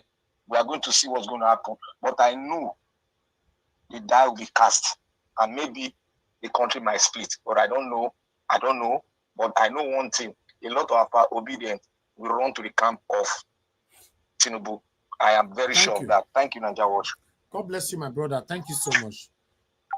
If the comment on the screen now from my brother Mike Akionbari, in 2027, I stay neutral. I don't want to support anybody. Many of you here will be crying, forgetting when you cannot encourage your own, you will lose your own. It don't have to be me. Anybody in your life today, if you cannot encourage them, you will lose them. They did it in my state. I fought land grabbing by putting my life at risk, if not because of the family where I came from, the kind of father I have. Do you think the way I fought land grabbing in Edo State, anybody else can do it in Edo State? They will go and bring your father down and burn your father's house. But they could not. They say, stop, rest if you know if you do. I rest. Look what is happening in my state right now. I've been all day 4 days ago when somebody called saying that, oh, please, we understand some people have offended you. We need you back. If I pull my car for reverse for now, no go like me, oh, I tell you now. Thank you very much, my brother. Please talk to us. Give us a mandate. Good afternoon. So you can hear me, sir? Yes, sir. We can hear you. Please talk to us. Good evening. It's been a long time. Thank you very much. I do appreciate you. We are watching from Plasma TV. Thank you very much, Mr. Elvis, for holding forth and then doing all that you're doing. God bless you. My brother, is just that man must survive. So just bear with us. Some of us don't see us sometimes on the show. Yeah, I understand, my brother. Thank you very much. We ask of you all the time. We ask of you all the time now. we know. You know. But I'm also happy that you are back in the UK. At least, madam, we have you for a while, and then your family will help. No, it's good to be back, my brother. In Nigeria, no easy. God bless you. Thank you. Yeah, then mommy, I greet you. I greet you, mommy. Thank you very much, man. God bless you for all that you do. I really missed you. God protect you, shield you, and bless you with all the blessings of life. Thank you, mommy. God bless you, man. Well, Mr. Elvis, what you said again today just shows the kind of person that you are. And I think that Nigerians should appreciate people like you, regardless of what is going on. It is painful, it is depressing, it is discouraging that a man will stand for somebody for over 1 year, and that such person never even show a sign of gratitude, or even to just call and say we appreciate you. I mean, I've not been able to be. I think I was on one of his interview, but that was before I discovered Naija Watch. But honestly, like Black Panther said, some of us, once we meet him, there are questions we ask, because people cannot be doing the work and then you're not recognizing their effort. Nigerians are dying. Nigerians are being fight because of Mr. Peter Gregory. Now, the question, I mean, you've been here for over 1 year. You're here, and then what you have said again today just shows the kind of empathy, the kind of love, it just shows who you are. And honestly, the truth cannot be denied. You are just different on your own. Regardless of what Nigerians think about you, regardless of what you are saying, Mr. Elvis, I don't know, but I will think the case. What you are doing today, you don't know the implications, but after 50 years, you will realize. Money is good, but you have just said something again today that shows that most of us that are with you, we didn't make any mistake. Your comment to Mr. Tunde Edno just shows that, and this was about that, if two brothers enter inside one house and they come out secretly, they have not told themselves the truth. But when they come out, oh, Mr. Eddie, practice faith, practice, or give us a money to practice faith, then that means we have told ourselves the truth. You have only showed again, sir, that the truth is constant, the truth cannot be monetized, the truth remains the truth. But let me say this clearly, and I know that Mr. Peter Drake will be listening to us. Mr. Peter Obisa, a 19-year-old boy, by himself in Plateau John during the last election. Why? Because the boy feels that as soon as they reach the election, against him, his destiny is truncated. The boy find himself. Mr. Elvis Onyedike has been on this platform for the past 1 year. Mr. Peter, I think it is decorum. It is ideal. It is civil. It is humane. If not because of him, just show up on this platform because of Nigeria. If not because of Mr. Elvis Onyedike, because of Mommy Diaspora, this mama that has been here for over 1 year. Mr. Peter, I know you are listening. And if your analysts are listening, if I is listening, please tell Mr. Peter Drake he needs to do the needful. Just show up for Nigerians. Don't even say I am coming here because of Elvis. Just show up.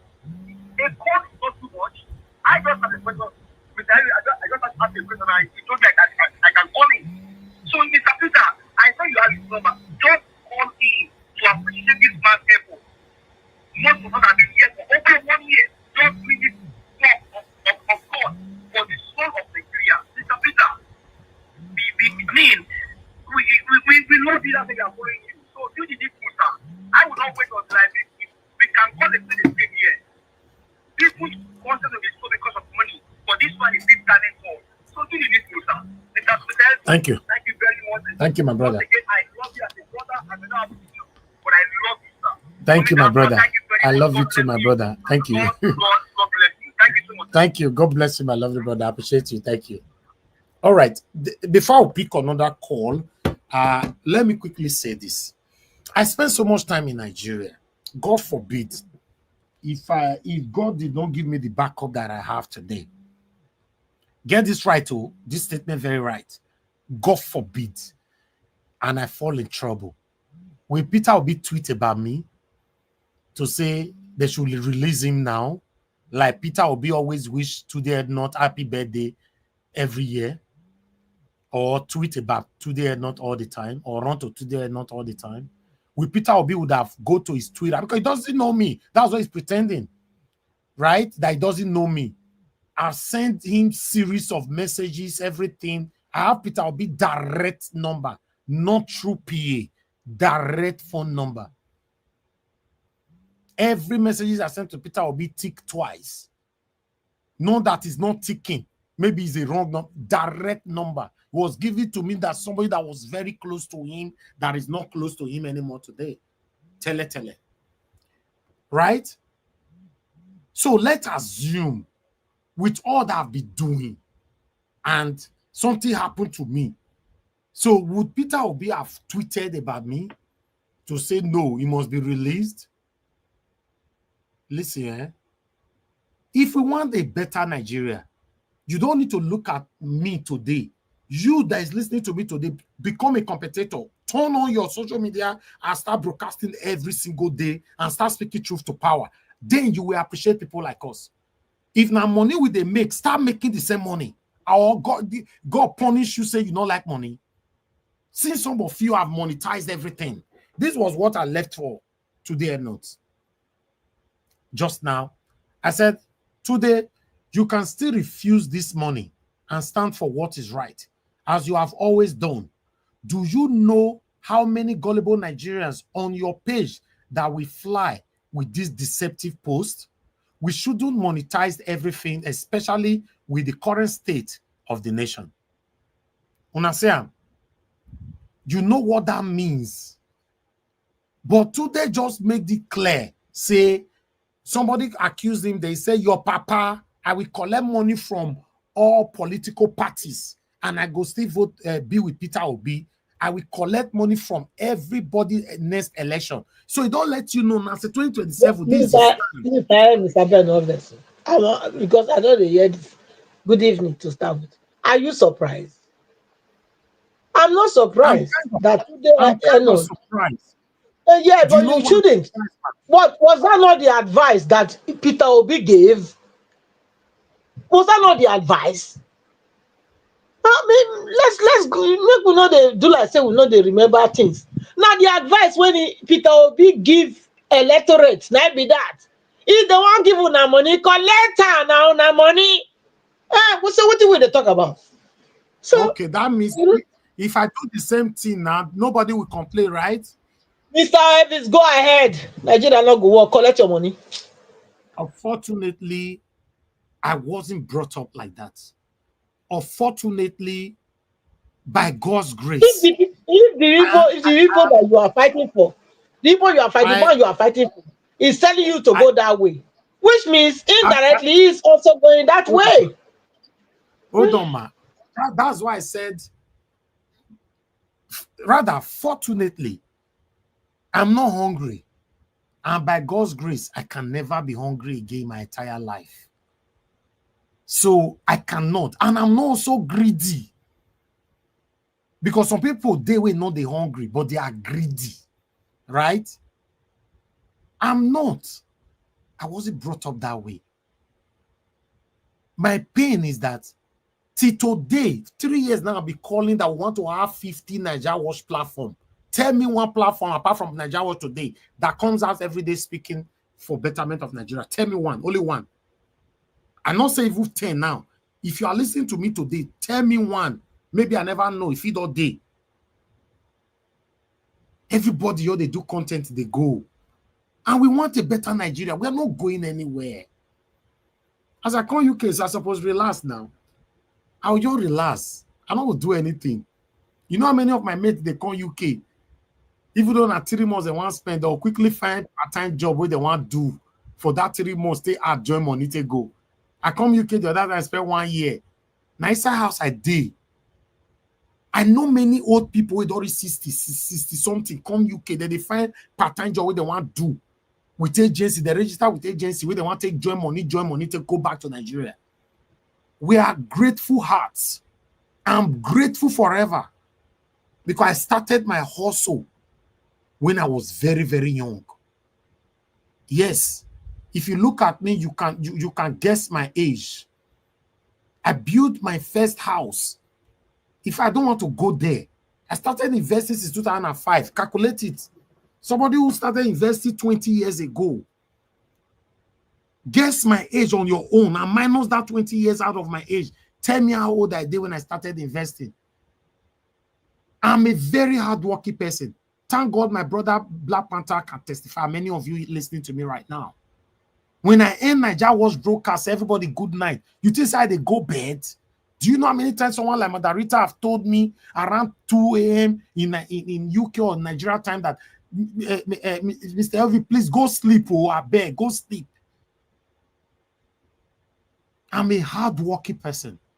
And everybody is proud of me. My mom is proud of me. My dad is proud of me. All my siblings, my close pals, friends, all of them are proud of me.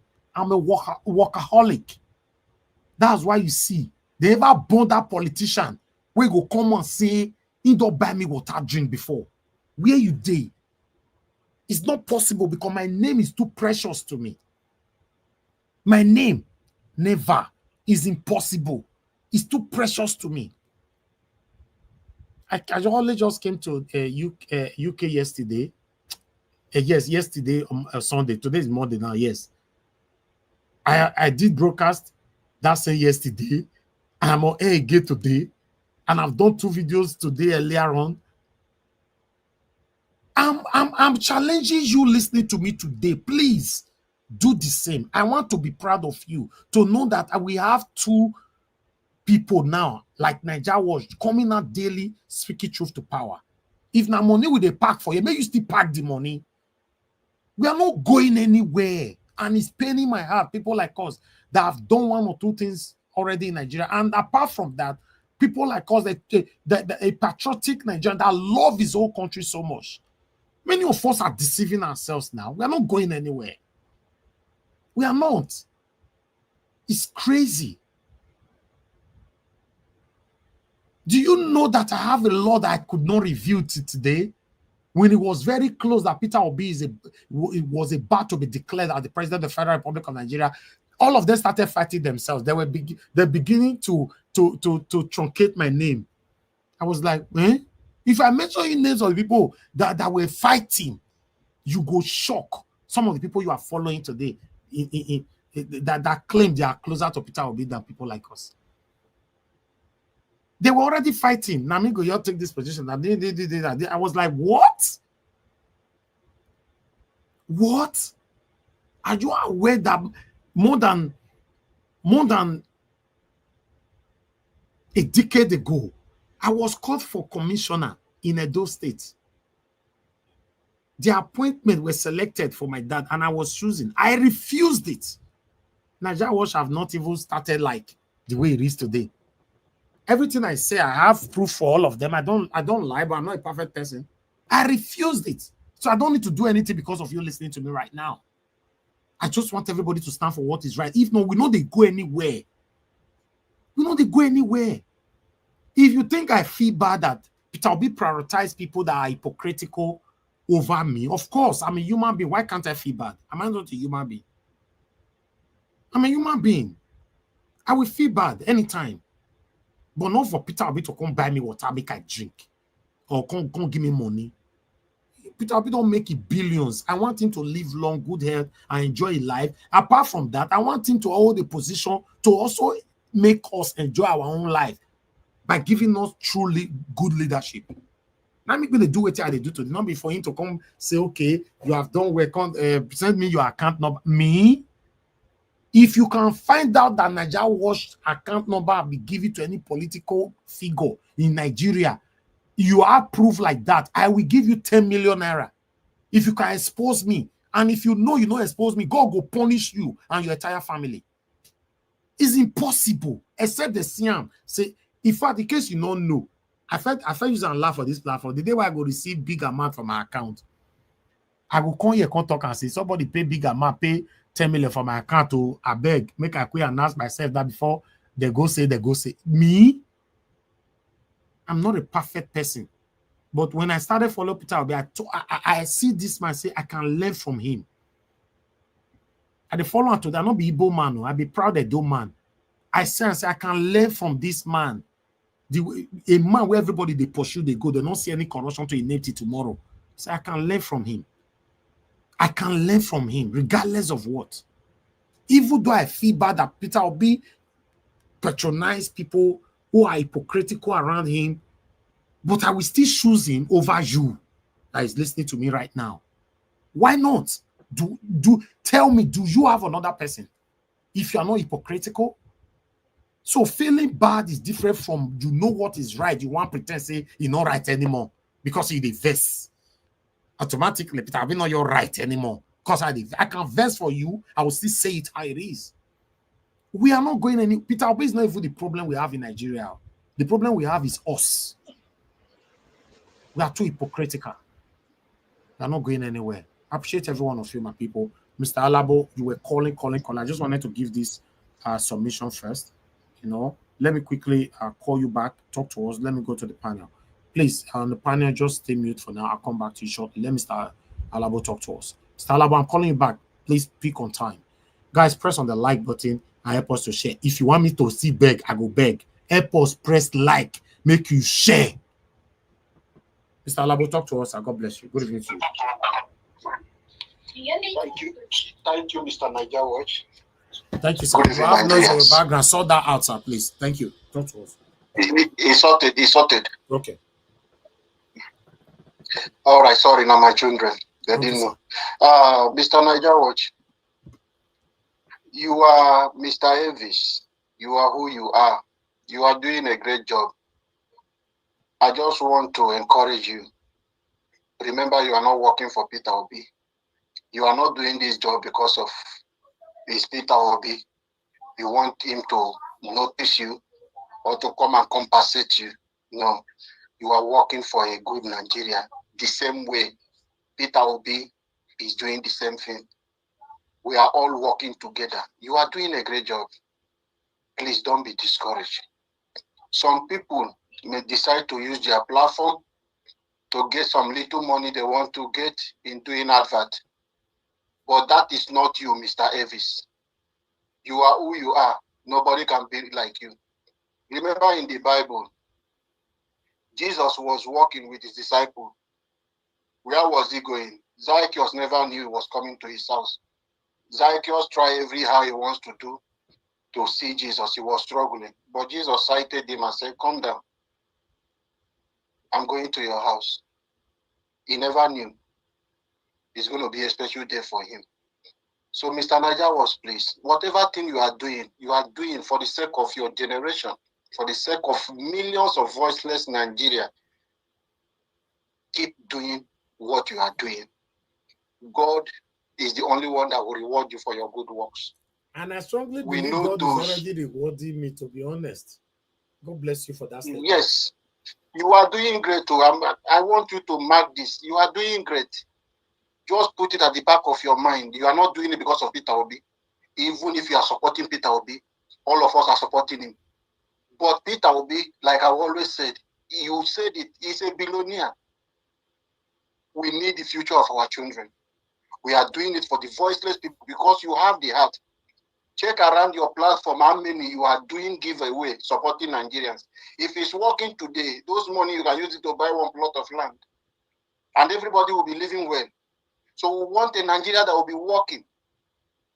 So when you look at that, thank you, sir. There is a bigger reward more than this one that we are seeing.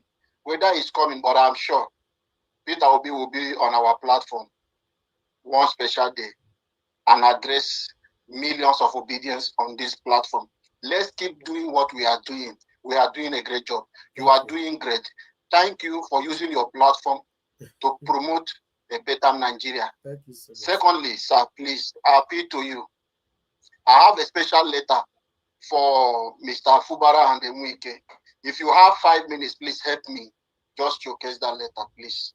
Today, thank you. The way we play too much, I just start to read them. Now later, if you go feed your use 2 minutes, read that. You know, go past 2 minutes. Okay, all right. I beg. No wala. I beg. Pass this message to Fubara for me. All right. Thank you, sir. God bless you, sir. Yes, sir.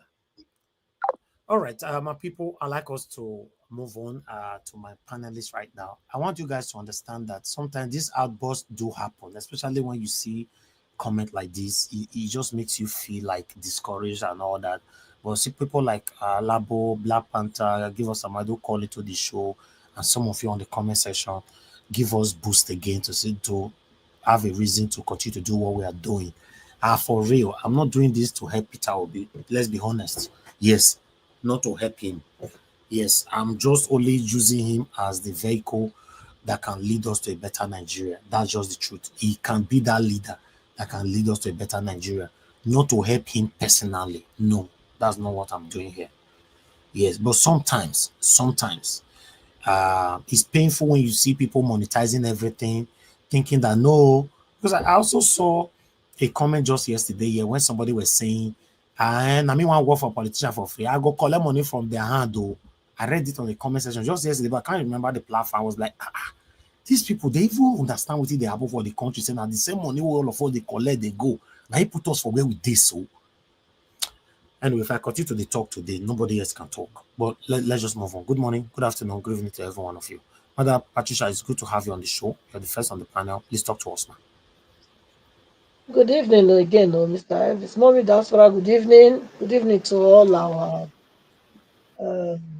participants or comment session gurus on the other side of my screen. Mr. Jonathan. Please, ma, please somebody is on the phone, not your voice, I beg. You know I don't like doing this.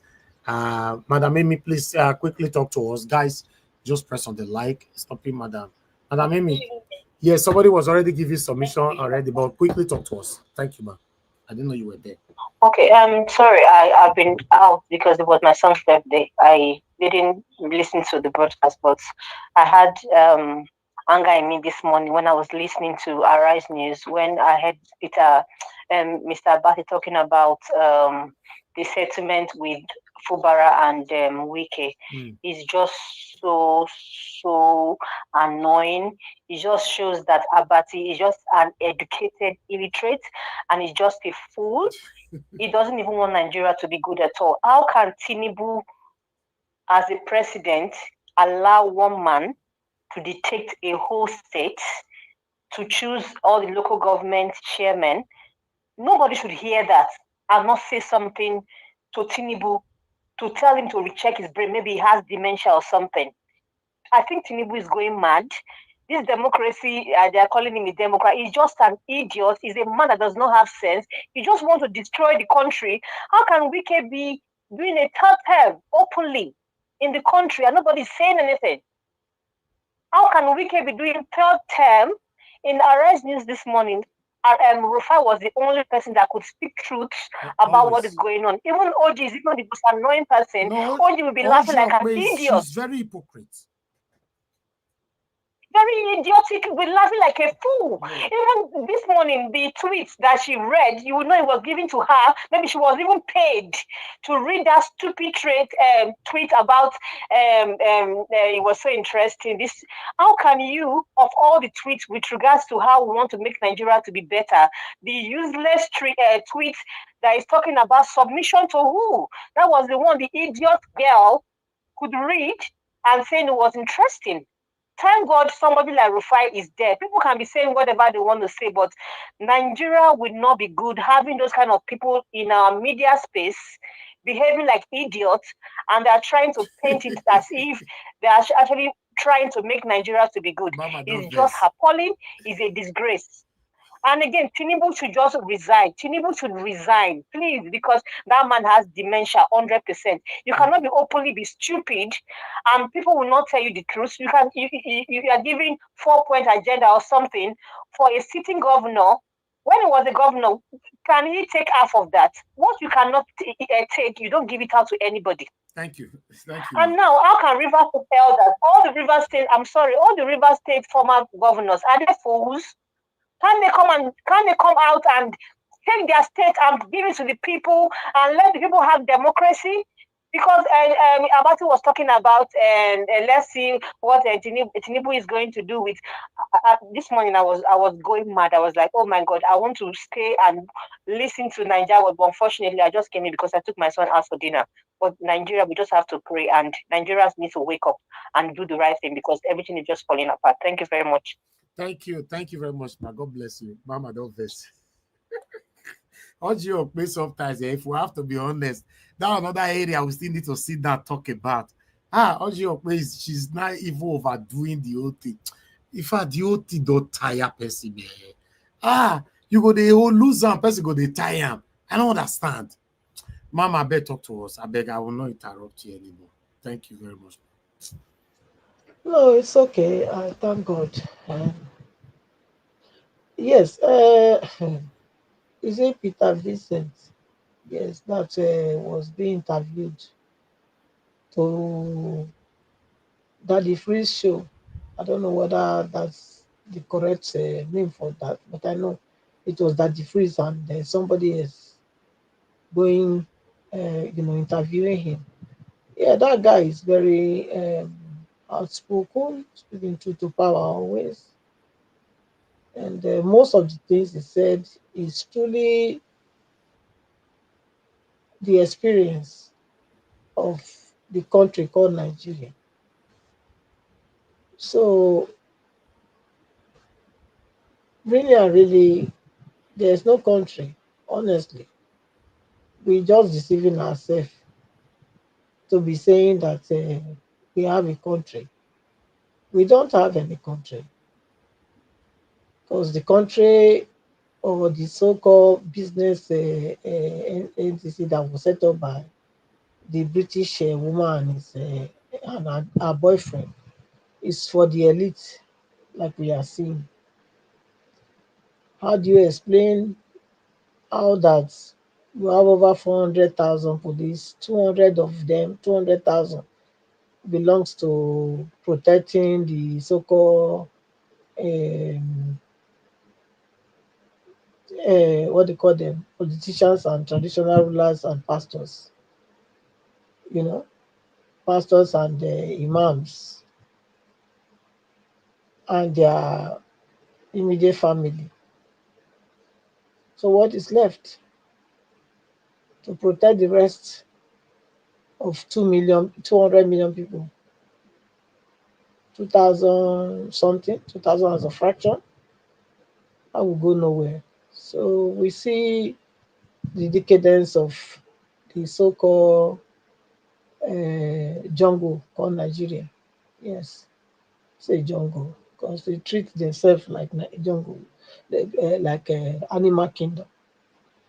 That's what I can see. The what's it called, the interview or whatever with Mr. Peter Obi. I couldn't take it anymore. I had to come in because you were like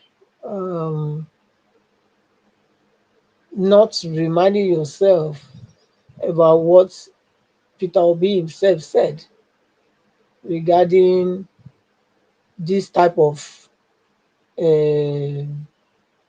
attitude that brings Nigerians or Nigeria as a country backward. Before that election, 2023, he campaigned and said that, yeah, they will come with bag of money to come and try you buy a vote. Yes, collect the money from them, na your money. You understand? Not that he wasn't there to educate the people. Don't collect the money. Through that money, that's how they are being enslaving your grandfather, your grandmother, your mother, and then now you. And then after you, your children. That was not what he said. He advised they should collect the money. So I don't see anything now that today not is doing that he will react to. In fact, because he encouraged it. He did encourage it. Nobody will come here and tell me he did not encourage it. Everybody heard him very loud and clear. I expected him as the leader that we want to portray him here to have said to them, to have educated them why they shouldn't take the money. But rather, he gave them the reason why they should take the money. So if today NLT is taking money, we should know that maybe, probably, he didn't take money before. Since the person is fighting for said they should be collecting money, so he decided to collect money this time because the one he's fighting for say collect money, but still know you won't vote for. So that's what he's doing. Is that not what he said? That's what he said. So there's no big deal about that. But if I was in Peter Obi's shoe, I would never ever ask anybody to collect any money. I would have educated the people, the masses, so they will know their problem. Because he that pays the piper dictates the tune. It doesn't matter how you think. There's nothing like I collect money, I go still go vote who I go vote for. It not dey happen. It not dey happen. The money when you collect on that day go do the work. Whether you like am or not, you go do the work. That's the whole thing about it. It's as simple as that. So anybody that don't want to be corrupted, it's better to stay away from anything that can corrupt you. And I will commend you, Mr. Elvis, for all you have been doing. I was among the people here that said, no, don't allow that man to come here. I was among. Okay? You brought it here and we said no. So what I said before was as a result of the presentation today. Okay? When I said collect your money, are you hearing me? So that was as a result of it. But really and really, good name is better than bad name. You understand? Stick to who you are, no matter what. But I want to let you know that this so-called person wey you dey teach na so e be. I dey talk am o. I say fowl yansh go open. I don dey sing am since for this place. I don dey sing am. E go open because I cannot see any reason why person go dey tell us say now you dey say you wan you dey coalition, yeah, coalition, but you say you no wan disclose which role you wan do. But I tell una before here say na policy of gradualism na Peter Obi dey play with every one of us. It's a policy of gradualism. Don't open the whole card to them once. Open it step by step so that they're not gonna know when you play the trick on them. But me, I don't see the game since. Look, Peter Obi go take vice. Listen where now where they like to argue. Peter Obi will settle for vice to be vice. Okay? And then you go tell una say na vice go be na the next time I ain't go run. Una will be gullible year too. Now go say they okay. Because if it's they okay with una. Now only when I talk now una feed the ginger on herself, flex your muscles. But when it comes to the truth of how una go liberate una self from the shackle of slavery, where they put una not go know how to do it. Peter Obi is going to settle for vice, and he's already saying that he is going to run for only once. Yes, that are the agreement where they don't nail. All this one they say he don't know yet, he not do this one, yes. All na bugaboo story. He know already, but we know this for ourselves. Who goes into coalition without not having a final direct? Look, you are saying okay, una they come into coalition to remove them. Okay, una want just remove them. If una remove the finish, what will be? Who does that? So you are telling me now that you people have to remove their face before una come decide what you want to do. Now be so not prepared. They go ill prepared too now, like Tinubu, if that's the case. The coalition, in the coalition, everything's supposed to be spelled out. And I know everything has been spelled out. He's only playing smart with you people that want to believe. Not me. Oh, I don't see the game. I don't see a far. I don't see already. And I just wait. Make everything they come again. I go to remind all of you for this place. Say I talk and so. Now so I talk and I say it go be. Let's wait, Mr. Evans. I know we'll talk again. Thank you. For now, I'll yield the mic. Thank you. All right. Thank you so much, Madam Patricia. I really do appreciate you right there. Before I move on to the next person, I would like to quickly listen. I don't want to disgrace you. I would have blocked you on earth and in heaven. You commented from Facebook, and you are trying to disrespect this woman, Madam Patricia, by saying Peter Obi never said that. Peter Obi never said collect the money or whatever. Listen, if you don't like person, I've said it before, it's not enough for you not to stand for what is right. I've told you guys I'm a very, very good researcher. When you are talking, I will be researching.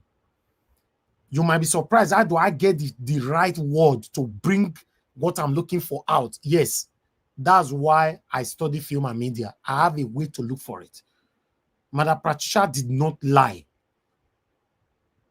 I have respect for you. That's why I don't want to insult you. I would have blocked you. Because you cannot, if you don't like the woman, that's fine. But what she's saying, she's not lying. Listen to what Peter Obi said here. She's not just carry talking. Listen by yourself. Now Peter Obi said in Port Harcourt, collect money from other parties and vote for me. Besides, these are public stolen funds from them. So collect your money and see, vote for him. Now, Arise News TV analyst has narrated their own opinion and objective about saying that P2B is actually encouraging vote buying and is against the Electoral Act. They don't think P2B said it right. Share this video. Let's listen to different opinion about the statement P2B made in his state campaign. Share this video. The presidential candidate of the Labour Party, Peter Obi, on Thursday urged his supporters to take the money offered to them by opposition political parties and still vote for him at the polls in 2023. Let's take a look.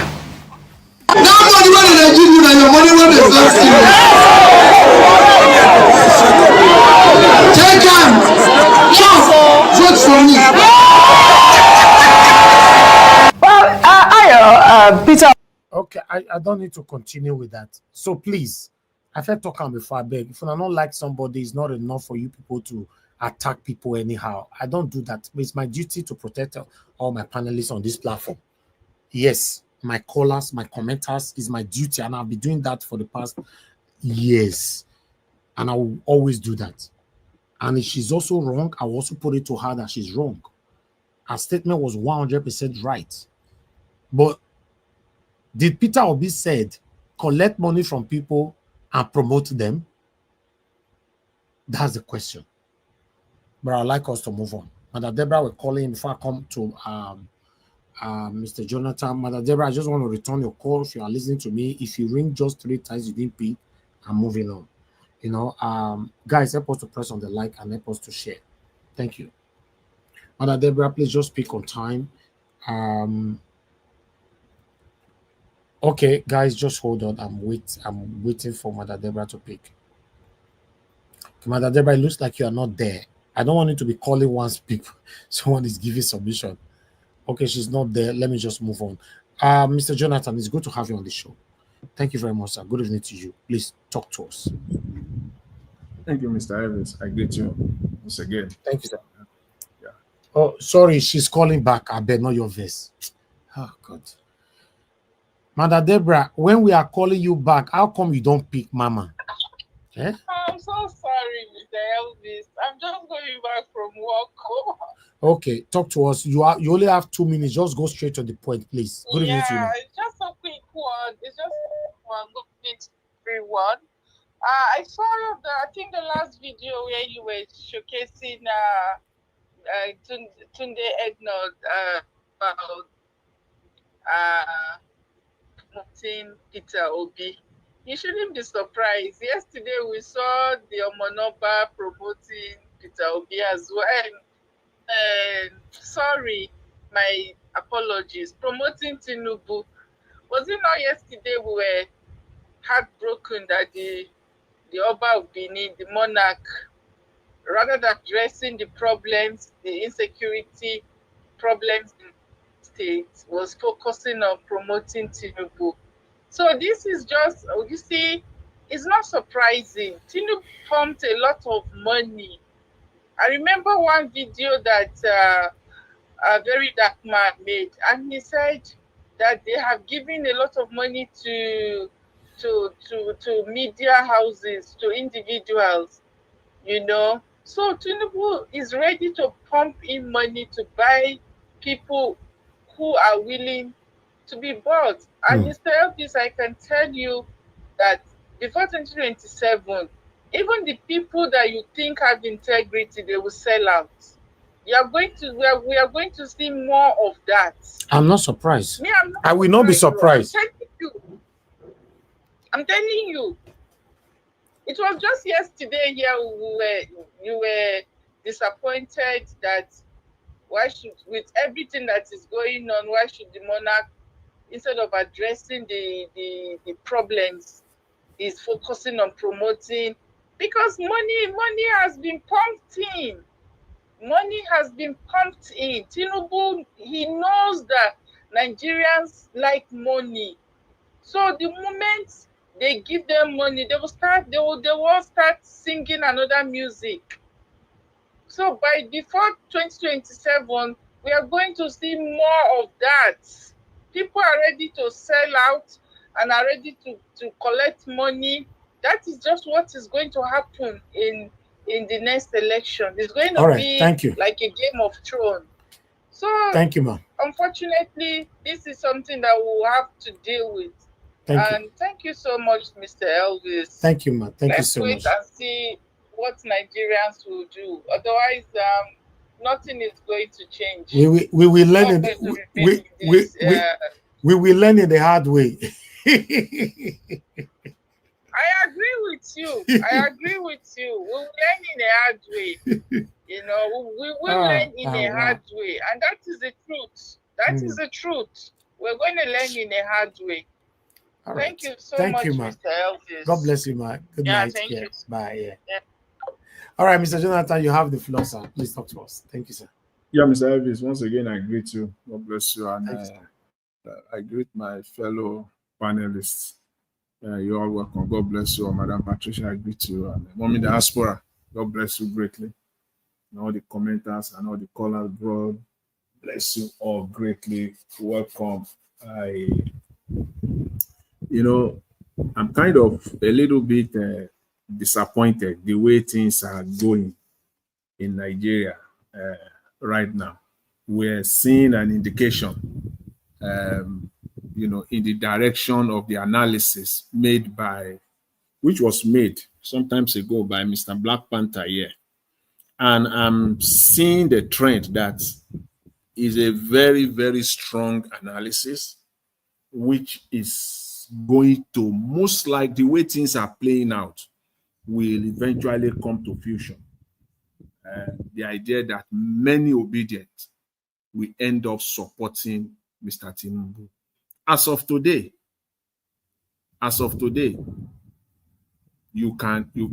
one can stand by that position 70%. That's how fragile the support for Mr. Peter Obi is right now. It's very, very fragile. He still has the support, no doubt, but that support is very fragile. And so the notion that many supporters will end up, if things continue, if this trajectory continues, many supporters will end up supporting Mr. Tinubu.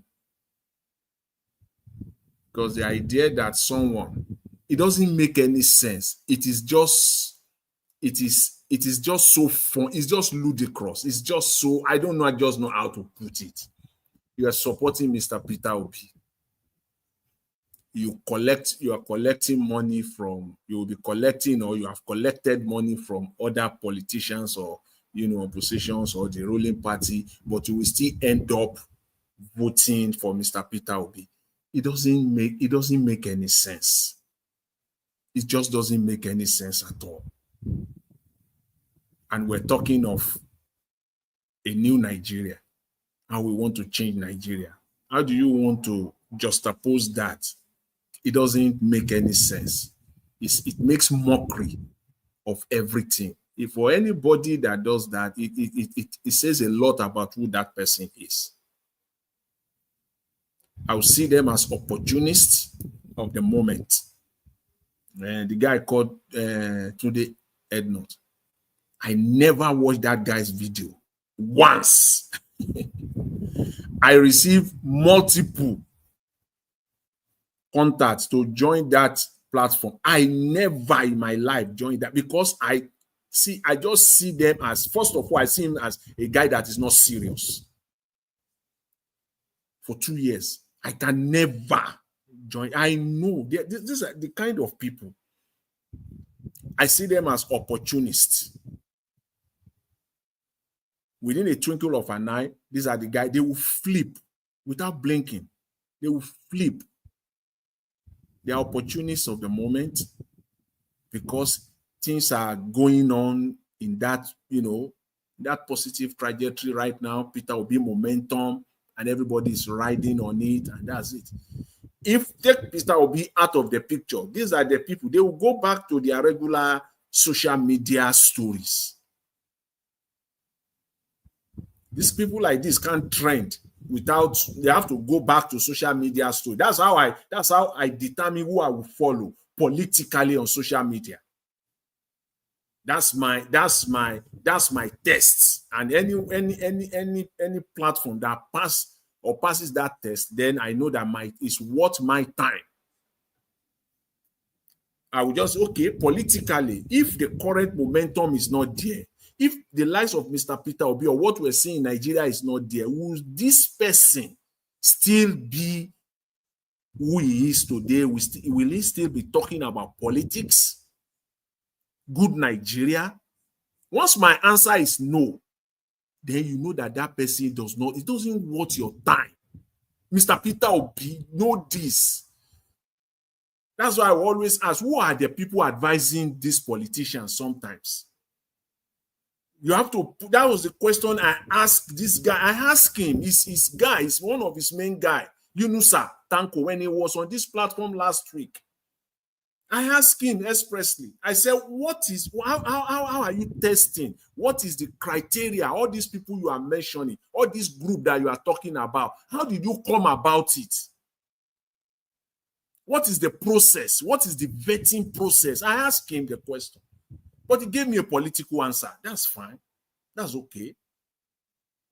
But one thing is that at the end of the day, many of these people, many of them, if you take Mr. Peter Obi's story out of the picture, they don't care about Nigeria. They are just riding on the momentum and what is in it for them. And it's very, very easy to know them.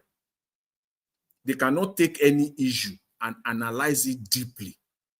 That's one way to know them. Any issue in Nigeria, they are not different from those streets. You know, when it comes to politics, you enter the street in Nigeria, you will see how shallow-minded most Nigerians are. They are not different from them. The only difference is just because they have a social media platform, period. They have a social media. That's the difference. They pick any political issue in Nigeria. They cannot give you any analysis. They cannot make sense out of it. So, Mr. Peter Obi, I will just say this. See, I don't know those that are advising you, sir, but I think you need to watch out, because come 2027, many supporters, many of them that are supporting you, they will flip. They will definitely, as it stands right now, unless something different happen, and we don't know. As they say, 2 years is a long time in politics. But if this trajectory continues, many of them will flip. They will not blink. And when I listened to that interview, I didn't see anywhere where Mr. Peter Obi said one term, 4 years, and then one term for 4 years. I didn't hear that expressly, and maybe it's there somewhere in that interview. But I will agree with my fellow panelists, that is Madam Patricia, if that Mr. Peter Obi has already made up his mind to be the vice. See, when you talk of politics, you see, you have to read beyond the lines. When you listen to politicians, you got to understand them. You have to read beyond.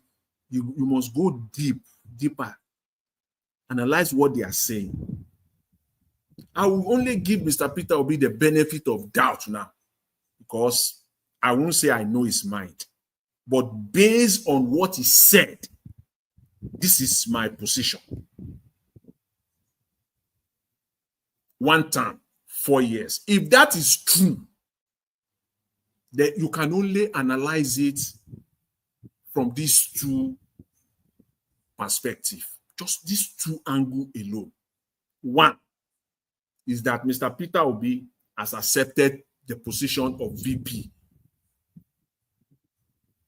The other one is that if he has not accepted the position of VP, it simply means that he's desperate that, okay, let me do my 4 years. And after 4 years, then he can go back to the north. And that is still faulty, because there's no way you can tell us that 4 years will be enough, suffice, to put your policies in place and correct the lapses in our institutions in Nigeria. the deep, corrupt, so deep, bastardized, corrupt institution in Nigeria. There's no way Mr. Peter Obi can come and argue that. Thank you, Mr. Jonathan. He can never argue that. Nowhere. He can't. So those are the two positions, these two extremes. Either he has accepted it, that okay, I will be for, so that it makes sense that okay, if Atiku or any other, then if Atiku will do 4 years, if we agree to do 4 years, I will wait for my time. It's only 4 years, and then I will come on board. Then that idea of one time 4 years, that 1 year, that 4 year one time shouldn't be coming from Mr. Peter Obi at all. Should be, I just hope, I pray that he didn't make that statement. I didn't hear it from that interview. Mr. Jonathan, sorry, you know that. Sorry, I just want to remind you. Even though if you didn't hear it now, I think it was maybe 3 weeks ago, or something like that. Something like this was mentioned, that he came out and said that he was only going to run for when he was that he if we calculate it, I think it's about 65 now. Yeah. He said, if I'm not misunderstand, if I'm not what he said to that effect was that I'm 62 now, going 63. If you add 8 years to I will be 70. So it's I don't have time to be running all these things. That he said something to that effect. Yes. Okay. Okay. So this is just a follow-up of the gradualism policy of gradualism. The thing is that I just want to believe that is not the case, because if that is the case, then that means that yes, unless you are deceiving yourself, then that means that in his mind, I don't know his mind, but if I interpret the statement, then it means that he's either moving toward that direction, or he has already concluded that the worst case scenario for him will be that he will accept the vice position. At least the northern man, the northern politician, will be there only for 4 years. But I think he will be naive, the most naive politician, and that will be the reason why I will say it up front. Somebody like myself, I won't support him if he comes out and say I'm accepting vice. And I know there are millions of Nigerians. I always say, well, I'm not a lone wolf here. There are millions of Nigerians. They will flip without blinking. Support you for what? To say you want to be vice president.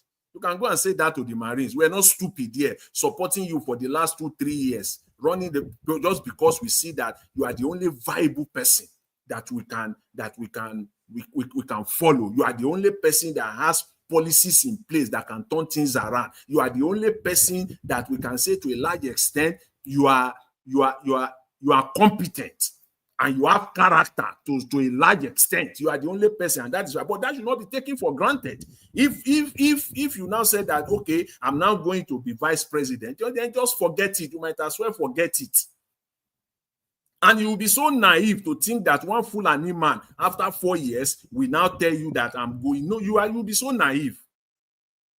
I don't know. Maybe I don't know now. Maybe they want to swear with Ogun, or they want to swear with Ogun or Shango. You want to use something to swear, or you enter into an oath with them that after 4 years, if you don't go, Ogun or Shango will buy you. I don't understand why you those Ogun don't work. They all drink NSC now. I don't understand why you go that far and say he wants to accept. That's not going to happen.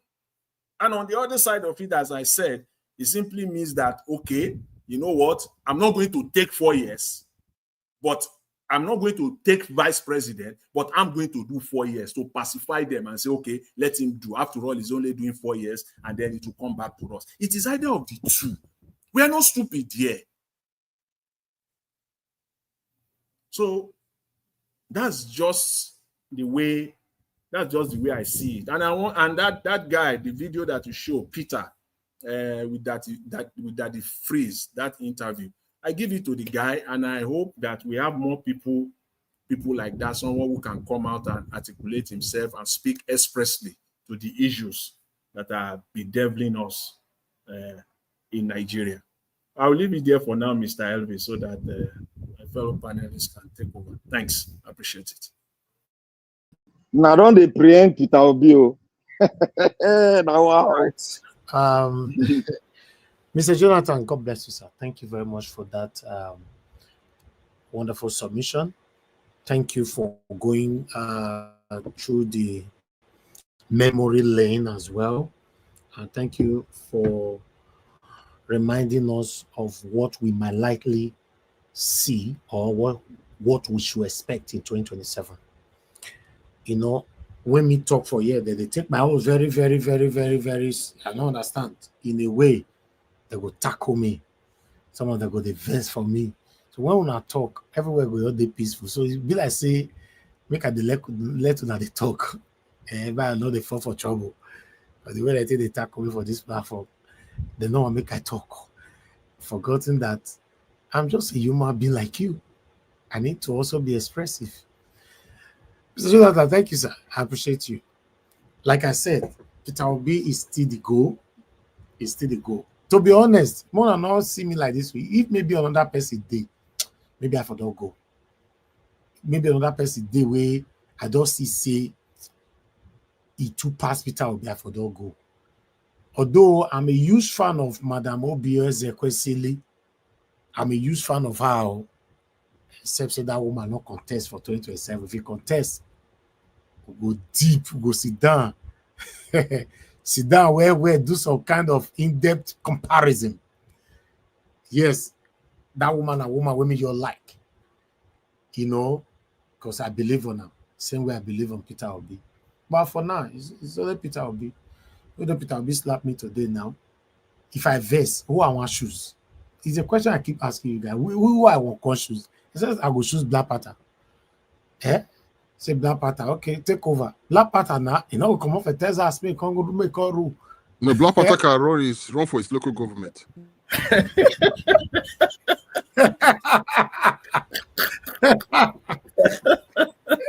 Just give me EFCC. That's all I need. I don't need another one.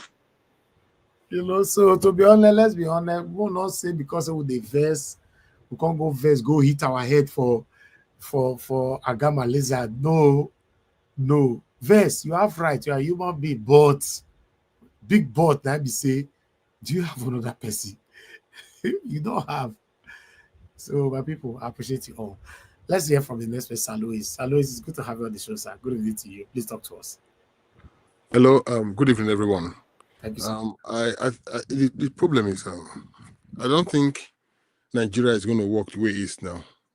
And I was watching the meeting with that young man, Peter, with the honest, those guys. And I actually enjoyed a lot of things he said. And I think someone asked him a question about military government, if he is one of those that actually think a military government will work. And he said something, so we've had them in the past. They didn't really do anything. So what did they do? He said, now I just think democracy is the only option because we've tried the military government, it did not work. The problem is Nigeria is not there was this thought from the foundation, and it's grown so big now. And right now, they cannot really handle it. Even President Tinubu cannot handle it. I can tell you that if Peter Obi won that election, Peter Obi was the president of Nigeria right now. If no constitutional reform, or according to what this man said some time ago, Don Pedro Baseki talked about, they need to set up a constitution committee that we have to revalue everything again to draft a new constitution for the country. If we don't go that route, trust me, Nigeria's not going to go anywhere. You see all this coalition, all these people coming together. Okay, what are they actually bringing? The only thing I see are people who are just fighting to take power. And they take the power, they still serve themselves. They use the power to service themselves. And then we've had these things, because I'm just taking my mind back to when Buhari was campaigning. The way Nigerian people acted as if Buhari was one messiah. People said change, the word change became, in fact, I got tired of hearing that word change. The campaign, everybody I knew, back I was in London, the way they were all screaming when Buhari was declared the winner, they all acted as if angel just came down from heaven to save Nigeria. But we had to do. Now we hear people talking about that his own government was far worse than all the government combined since 1999. So what does that tell you? It tells you that there's a problem. There's a problem. And that young man also said something else now. He said, when you travel abroad, you are forced to obey the traffic lights. You obeyed. He said, but when you come to Nigeria, over the Oyibos in Lagos don't obey traffic lights. That's to tell you something is wrong with the system. When the system is faulty, everything is faulty. So we have people who will come to power who will, you have people fighting to say they want to come take over the presidency for President Tinubu. What are they going to do? What are they? The problem one thing I've noticed about Nigerians are this kind of people that there's a big problem. They know there's a big problem, but nobody wants to talk about that problem. Nobody wants to address it. Nobody wants to bring solution to it. Everybody focus on an opposite thing that is not actually a big problem. That becomes a main topic. And if someone comes aboard to discuss the main problem, everybody attacks that person. Nigerians are like that. So I think we will be nurtured, groomed in the country to pretend. We just pretend that all is well. We just pretend this is it. There's a problem in the country. And this mentality, I keep saying it, one of the major problems in Nigeria is this. It started from many things contributed, but this minority thing is still a problem. It's a big problem in the country. And this it goes back to where this nonsensical term called the Wazobia, that is still a problem in the country. Who told you that the Fulani and the Yorubas are the only people who are born to rule Nigeria? Jonathan came here as a victim of circumstances, and we also what happened. They all acted as if Jonathan was going to that the end has come. Look at everybody who passed Adeboye went to the street to protest like everything was going to end. And I can tell you that happened because that man came from an Nigeria extraction. That man was a Fulani man. I don't think that would have happened. So, you see, the mindset is completely bad. I don't know when the Bible says be ye transformed by the renewal of the mind. And I've come to realize that democracy can never work if the people are not mentally democratic. What we have today is not democracy. What we have is just a power shift. This people want to take over this one. B today is talking about one term. We talk about one term. Nobody talks about one term. The only way a man talks about one term is that man has been bound with pressure. Some cabals will sit you down. They will tell you, don't forget that when Yaradua died, when Jonathan ran, Jonathan made an agreement that he was only going to run for one term. And when Jonathan was running for the second term, that was what Obasanjo said, a man who's honorable should hold on to his agreement. He said one term. So Obi should be talking about one term. What is one term? Okay, you want to run. You have what it takes to rescue Nigeria. You have what it takes to rescue Nigeria. Forget if you become a one-term president, that is not you. That's not for you to say today. When you get elected, let me use the word when, and an election come again, and the people decide to vote for someone else, and you are not voted for, you're not re-elected. That's fine. But now you coming to say one term. Oh, come on. You have a message. You have a message. You have a vision. You have a vision. Hold on to that. But what I'm suspecting is this man, they're already having some secret meetings we don't know. I have so much hope in him, but I'm beginning to I don't want to start staying on the fence and just watching, because when I stay there, I will just have trust for nobody anymore. Because it's the only person I see that I still, during the last election, I said, okay, at least there's hope.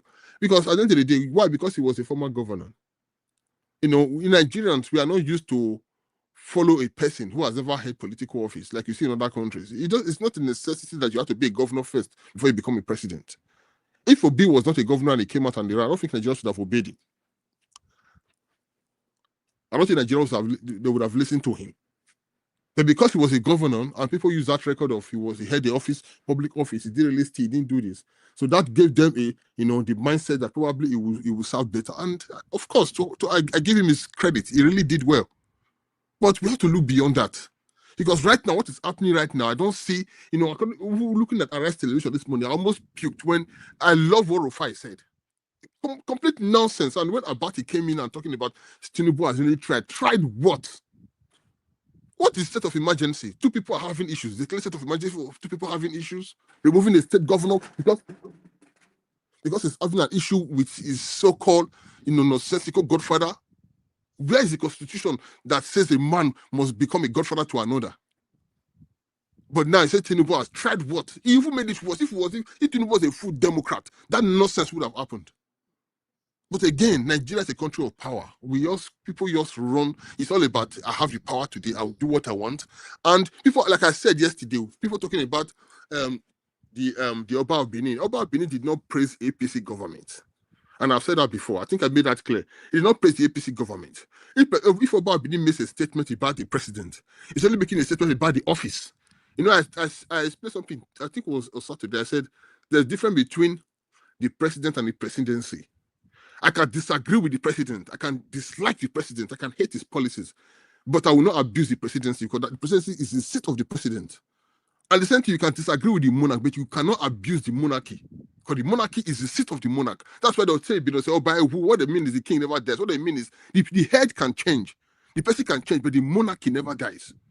The same thing they say the UK, they say the monarch never dies. Queen Elizabeth is gone, King Charles is dead, but the monarchy continues. So I can disagree with some policies or some statements, but I will not use that to abuse the monarchy.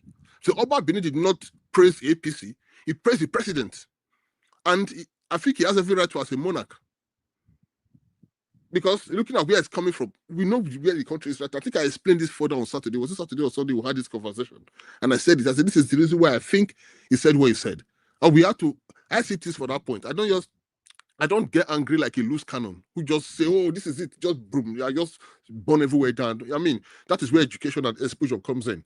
So for outside that, Nigeria right now is, I don't think there's anything happening. I don't see 2017 27 anymore, and I'm beginning to lose hope that election will make any meaningful impact.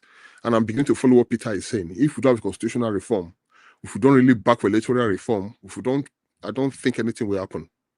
Trust me, what we're having today, trust me, after that election that year, we're going to have a sake of this conversation again, but the wrong person in office, if the right person is not elected, and this conversation continues, and then it becomes maybe under 8 years again of nothing to show for it, and the country becomes what it is, more than 200 million people. Fulani are there killing people all over the place. You have a bunch of people who are not Nigerians, who are beginning to mat our forests and bush with weapons. People, you don't have police presence anymore in many parts of the countries.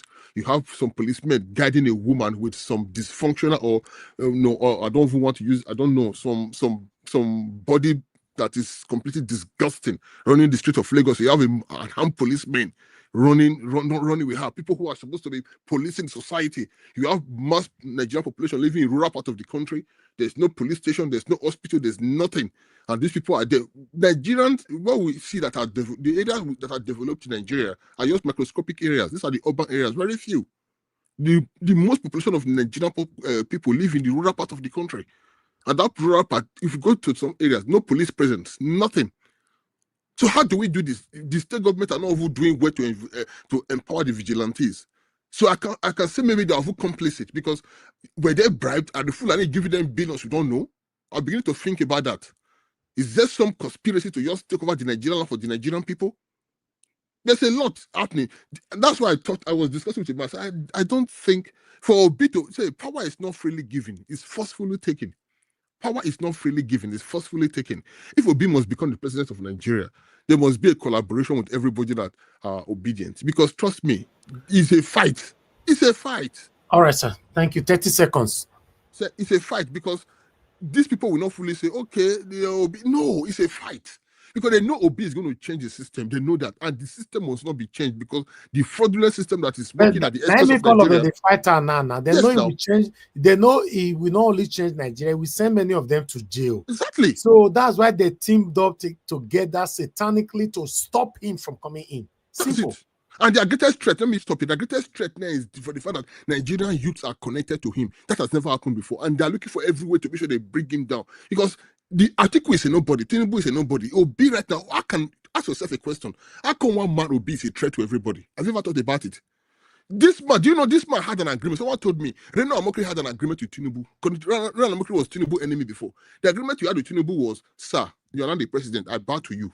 Just give me this project. I will help you dismantle Obi. That is the agreement he had with Tinubu. Someone was telling me the other day. That was the agreement he had. I'll stop here. Thank you. Sir Louis, the area where you talk goes so many go like you, many not go like you, especially the gullible ones. But for me, I not go like you. I go love you, my lovely brother. That's it. Because if you check him, I feel talk him. The area where the reason why these people they fight Peter Obi, not only, although many of us believe because he's an able man only. No, If Peter Obi was an Edo man and he portrayed himself that is coming to change the narrative for good, they will still fight him. Thank you. That's just the truth. So forget Igbo, Edo for now. These people don't want anybody to come in that will change the narrative. That's just the situation we find a quick one. Right now. A quick one. Do you know what they want to do? What they want to do? They want to use one fraudulent Igbo man. Because what right now they're not trying to change the narrative of saying Yorubas are rude, Fulanis are rude, let's bring an Igbo. Their new game is to use one fraudulent Igbo man. That Igbo man will now become someone that they think I use the word, they think they can use to replace Obi. They forget that Obi is not. People don't like him because he's Igbo. People like him because of what he is.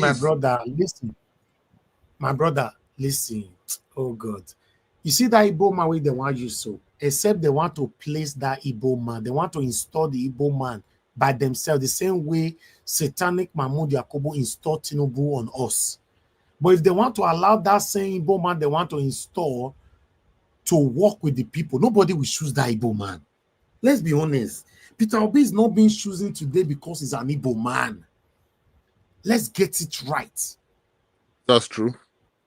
He's not being chosen because he's an Igbo man. This man worked hard from when he was a child or a kid or a teenager or whatever it is, build his name. And that name is speaking for him today. That's just it. That's why you see someone like me. I'll continue to build my name. I don't know where they lead me to tomorrow. It's not part of their fraternities. That is also one big key we should know. Obi is not part of. If Obi was a member of their fraternities, would that be easier for them to lure him? It's not. So it's like a man who grew up in an evil land, but you did not partake in the evil. You now became great in that land. That is what is happening here. My brother, it's also possible you are part of the fraternity. From beginning, you were deceived into the fraternity. You now get to understand that this fraternity of a thing is not aligning to what you believe on. You will still mess them up. It will happen. You don't know. You know, not many people where they push join court today. You don't join the court because you not later get to understand. Say, this will not be what I believe on. So for me, I don't believe on fraternity or no fraternity. What I believe now is what I can see, what I can feel, what I can touch. Mr. Heavis, yes, do you know this man? There was a great German chancellor, a man by the name Adolf Hitler. He used to fight them from the outside. He was hated. They attacked him and others. He now later realized that the only way to get to the top was to join them. He joined them. When he rose to the top, immediately he got to the top. The people who were there before, he arrested all of them. Exactly. Listen, you guess what I we want to my just shut up my mouth. You don't come like I don't reveal myself finish. But that statement he talks so God, you get the way that statement you're today. But more you move on. God. I better go to the next person. I'm not available now. Exactly. All right, no wahala. Stay humble. Please talk to us, sir. Good evening to you. It's good to have you on the show. Thank you, sir. Yeah, thank you very much. Good evening, Niger Watch, and good evening, everyone on the panel. Again, big kudos for holding the fort. Sometimes I don't get to join because of work and the rest. But I'm really delighted that, there are some people who, regularly come in here to contribute their, to have their say, which is very, very important because, we might not do so much, but, the little we could do, which is to continue standing on the side of the truth, we'll continue doing that. I think so many things have happened over the week, really.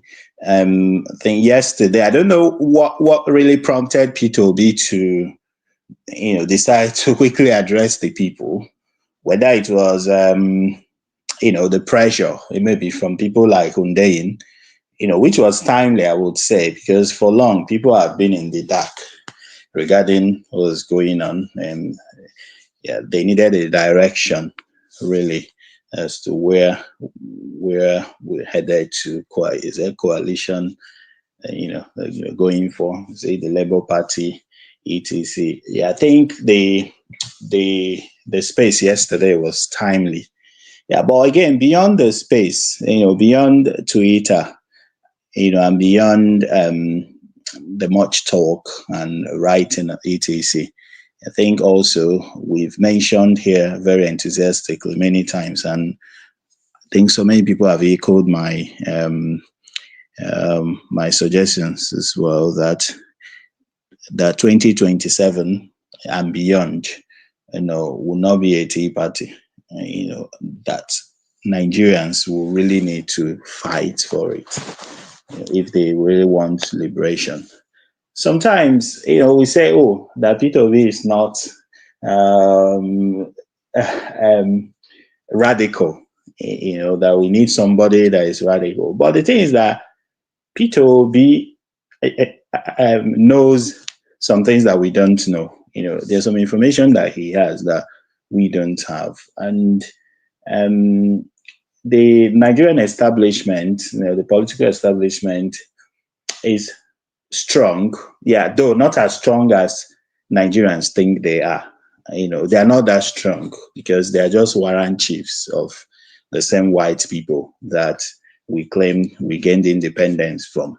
They're just puppets and warrant chiefs. And it's really very easy to dismantle, the structure and the establishment. But, because of the way Nigerians are so divided, and, even right here in the UK, why don't you discuss with people that you think should know, so-called educated people, so-called elite, professionals, what have you, you still discover that there is this gap, maybe because in West Africa, the way we were colonized, it was more of indirect rule.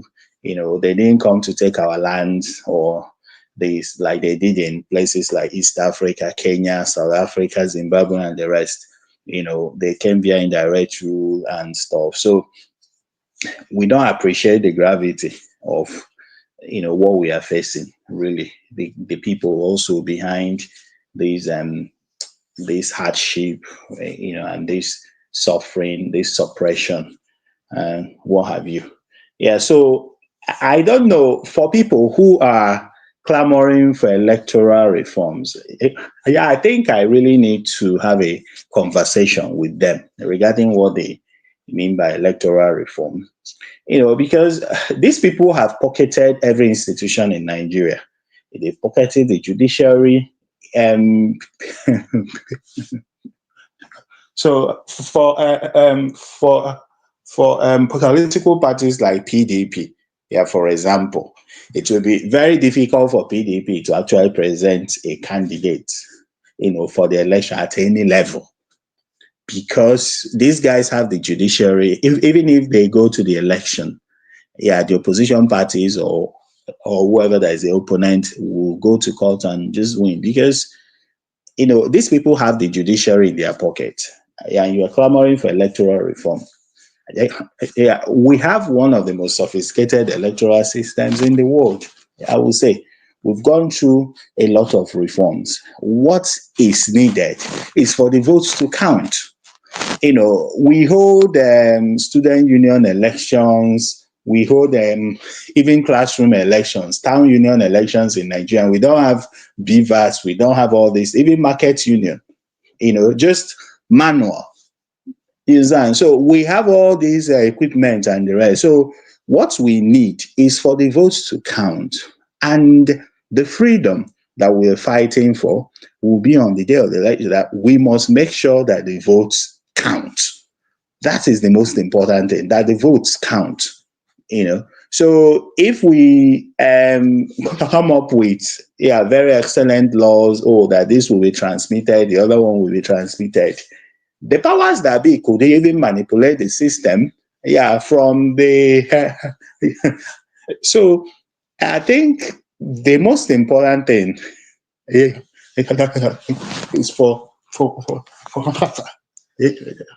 we Nigerians to come together, both the Nigerians in diaspora and the Nigerians at home, with one spirit, to say that, look, we must dismantle the establishment. Without that, we cannot wait for Peter Obi to say, So, the unity, that we need to really focus and fight for freedom, that is what we should emphasize. Thank you very much.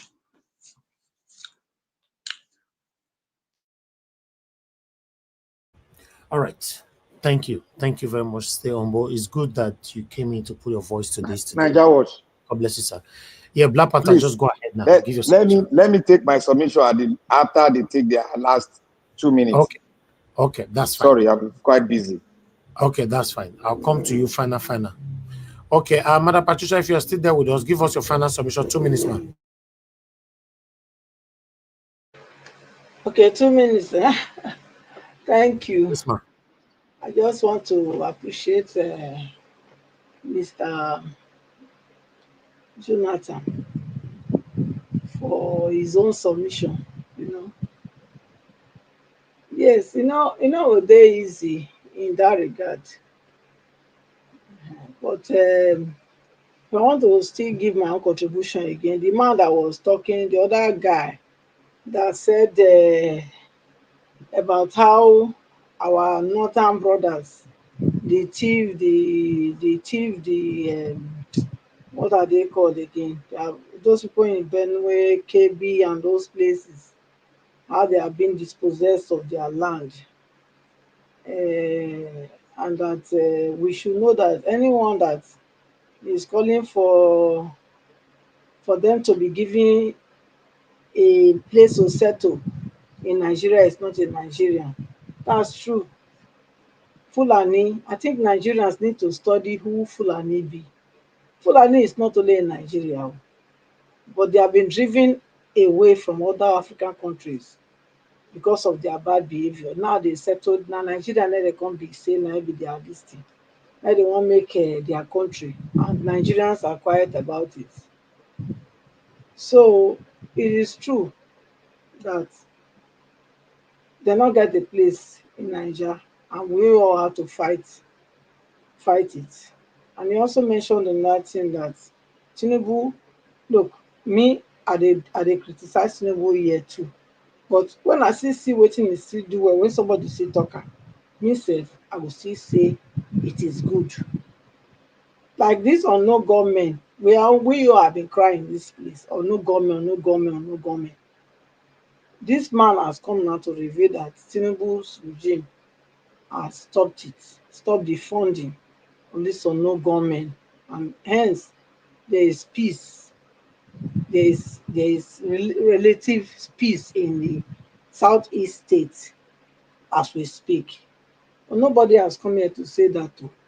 If All not be right, you thank bring this one here, we for not know. Say peace don't at least come. And na Tinubu is the next thing stop am. So if we dey see dey criticize am, make we see dey talk the thing wey she dey do good. Me too, I still dey talk am say if I don still talk am here before say if the north wan play their card say na like that, me I go vote for Tinubu and I still mean am. All right, thank you, ma'am. Thank you, man. God bless you. Gingerbread man, my brother. I didn't know you called though. Sorry. I better talk to us. Good evening to you, sir. Thank you, Mr. Elvis, for calling me back. I really want to thank you guys, you in particular, Mr. Elvis, for keeping the light and the candle burning. You see, I was calling when Mr. Jonathan was speaking because I respect him a lot, but I wanted to, kind of like possibly redirect him because his voice is a very big voice. Currently, what is happening in Nigeria, the poor governance, the bad governance, the hijacking of power, and the truncation of democracy. And if Nigerians, regardless of what form of coalition that needs to be put up, regardless of who is going to be the presidential candidate versus the vice president, if Nigerians don't come together in one voice and unity to make sure that this bad governance is brought to a halt and an end in 2027, I think we are in for complete destruction. So I don't think we should make emphasis on, is Peter Obi going to be the presidential candidate versus the vice presidential candidate? I listened to Mr. Peter Obi, and my understanding, from what he has submitted was that if it means that he needs to be president for 2 years, according to what agreement that is undocumented, he's ready to do that, knowing that in that 2 years, he would be able to at least redirect or steer the ship from the area of destruction that it is heading. So I think a voice of the kind of voice of Mr. Jonathan saying that if Peter Obi is going to be the vice presidential candidate of Atiku versus whether he's going to be, there is an agreement or no agreement. I think if we look at the current state of where we are right now, we should be focusing more of removing this mantle of leadership from the current likes that have it right now, and not, bewildering or truncating the minds of Nigerians who possibly listening to voices like yours to say that, if it is not done this way, then you are not going to support. Because if you don't support and the leadership that is currently in situ continue, what now becomes of the country? So I think I was just trying to say, let us focus on trying to allow the Nigerian people take back power, because power belongs to the people. Now, after they've taken back the power, then we can now concentrate on, where is the power going to? Is it north or south? Is it 4 years or 8 years? Because none of us even know whether this 2027, whether we could be on this surface of the earth before then. So that is what I wanted to, quickly intervene quickly. But I'm really very appreciative that you gave me a call back, Mr. Niger Watch. Thank you very much. Thank you, my lovely brother. I appreciate you, sir. Thank you. All right.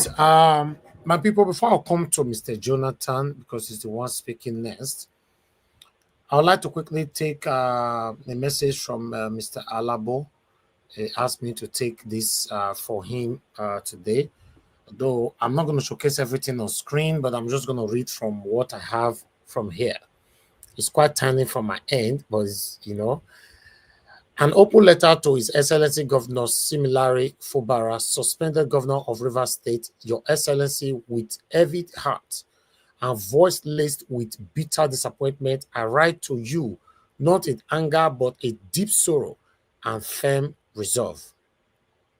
You once rose as a symbol of hope, declaring boldly, Rivers first, unquote. That was not just a slogan, it was promise, a creed, a commitment to the soul of our state. You told us you were no power monger, that you stood against the evil forces who sought to capture our state, plunder our wealth, and crush the will of over 7 million resilient Rivers people. Today, Your Excellency, the people wish is disbelief as you extend hand of friendship to the very same enemies you once warned us against, those whose ambition has always been to own the state as a personal empire, reducing its people to pawns. You spoke passionately about defending Rivers State against these political vampires. But now, your recent statement, your body language, and the circulating report of secret agreement with these same forces scream betrayal. I'd like us to move on. What happened to Rivers first? Unquote. You once stood with us. We believed in you. We marched with you. We defended your mandate against the oppressors. But now it seems you have chosen the path of compromise and cowardice. You have turned your back on the very people who shed their voices, sweat, and blood for your legitimacy. You have offered up our collective dignity on platter of political appeasement. If anyone is advising you to accept conditions that trample on the will and future of Rivers people, Let them carry their own cross. Do not let them stain your name and legacy. Let it be clear. A good name is better than riches. History is washing. Our posterity will judge every choice you make in this defining moment. I don't know that advice they give, so that's why don't make your decision. Tell you the advice. I beg I continue to read the piece. I beg to accept dishonorable agreement just to return to office is not victory. It is surrender. It is not leadership. It is betrayal. We understand the pain of abandonment. We know the so-called simplified movement failed to show true courage when it mattered. But Your Excellency, do not let that push you into the embrace of those you once called enemies of River State. The clerics, elders, peace brokers pressuring you to sign away the soul of our state do not speak for the people. They speak for their stomach. They do not love you. They seek to use you to install a puppet regime that enriches a few and impoverishes the rest. Your greatest act of leadership now may not be in reclaiming the governorship under a compromised deal. Your most noble act may be to resign, to walk away with your honor intact and your name written in gold. To shame those who try to break you, to tell history that you could not be bought or broken. We still hope you can choose the right path. Where? Which path? Path where they don't see Choweki for inside river. But if not, let it be known that you choose riches over integrity. Tele, it does choose like that. Compromises over courage and self over state. You have one's final chance to stand for Rivers people. Don't clash our hopes again. Me, I don't understand where all this advice they come from. Finally, yours in truth, accountability, Prince Ajagun Alabo, a voice for the conscience of Rivers State. Mr. Alabo, I beg, if not because I too love you, say me you go one corner first, me go find palm wine, drink. You know, person way don't sell his soul, sell your family member, sell everything. Choweki for his river. Now you call the advice. This is another thing you want right for him. I beg. I don't understand you, Mr. Alabo. In fact, I know what I want to tell you. The beat way Fubara don't beat you, tele. You in fact, let me take this call. Make I call Mr. Jonathan, me talk to us, make I close. Mr. Paul, thank you very much, sir, for calling in. Mr. Paul, are you there? Thank you, sir. Please talk to us. Good evening to you, sir. Quickly, 2 minutes. Yes, sorry. Okay, please, sorry for calling in. I just want to make a little clarification on Obi's appearances on parallel facts. Obi, concerning the coalition, Obi said they have not reached the stage of discussing who will get what position or what, that they are still discussing. And secondly, they asked about VP, president, whatever position, said they have not come to that. And the issue of discussing with other people who are not the people kind of candidates or individuals the people like. He said that in this kind of situation, that all opinions should be heard. And at the end of the day, maybe superior wisdom from some of them may be what will prevail at the end of the day for the betterment of the country. And they are only talking about how to make the country better in terms of preparing for the coalition to finally settle. And they have not even settled on which party to run under. So I just want to make that one clear. Okay. Secondly, on the area of Obi saying whether he was going to serve one term, yes, he made that comment, but he was only responding to a question. It was one of the earliest questions by one of the uncles who read a message from somebody, a question that if, because of the north and south divide of 8 years here and there, if they ask him to do the remaining 8 years, 4 years of the south, will he agree? He said that he said that since it is north and south divide, if that is what will what we make things, what they want. And if it comes to that and they offer it to him, that being a man of integrity, he will All right. go in for it. Thank you. He said so. But he said it with some condition. But that doesn't mean that he's abandoning, maybe trying to go on for more than maybe for 8 years. And remember, he has called in the past that he prefers one term to avoid this issue of fighting and killing each other because of election. That there should be one term of at least 6 years alone for each person. Mr. And Paul. I believe if God gets in the position, Mr. Paul, it's late. You need to drop now, Mr. Nigeria. Paul. It's late, sir. Okay. Please stop there. Okay, Thank you, sir. thank you. Sorry. Okay, thank you, sir. Yes, sir.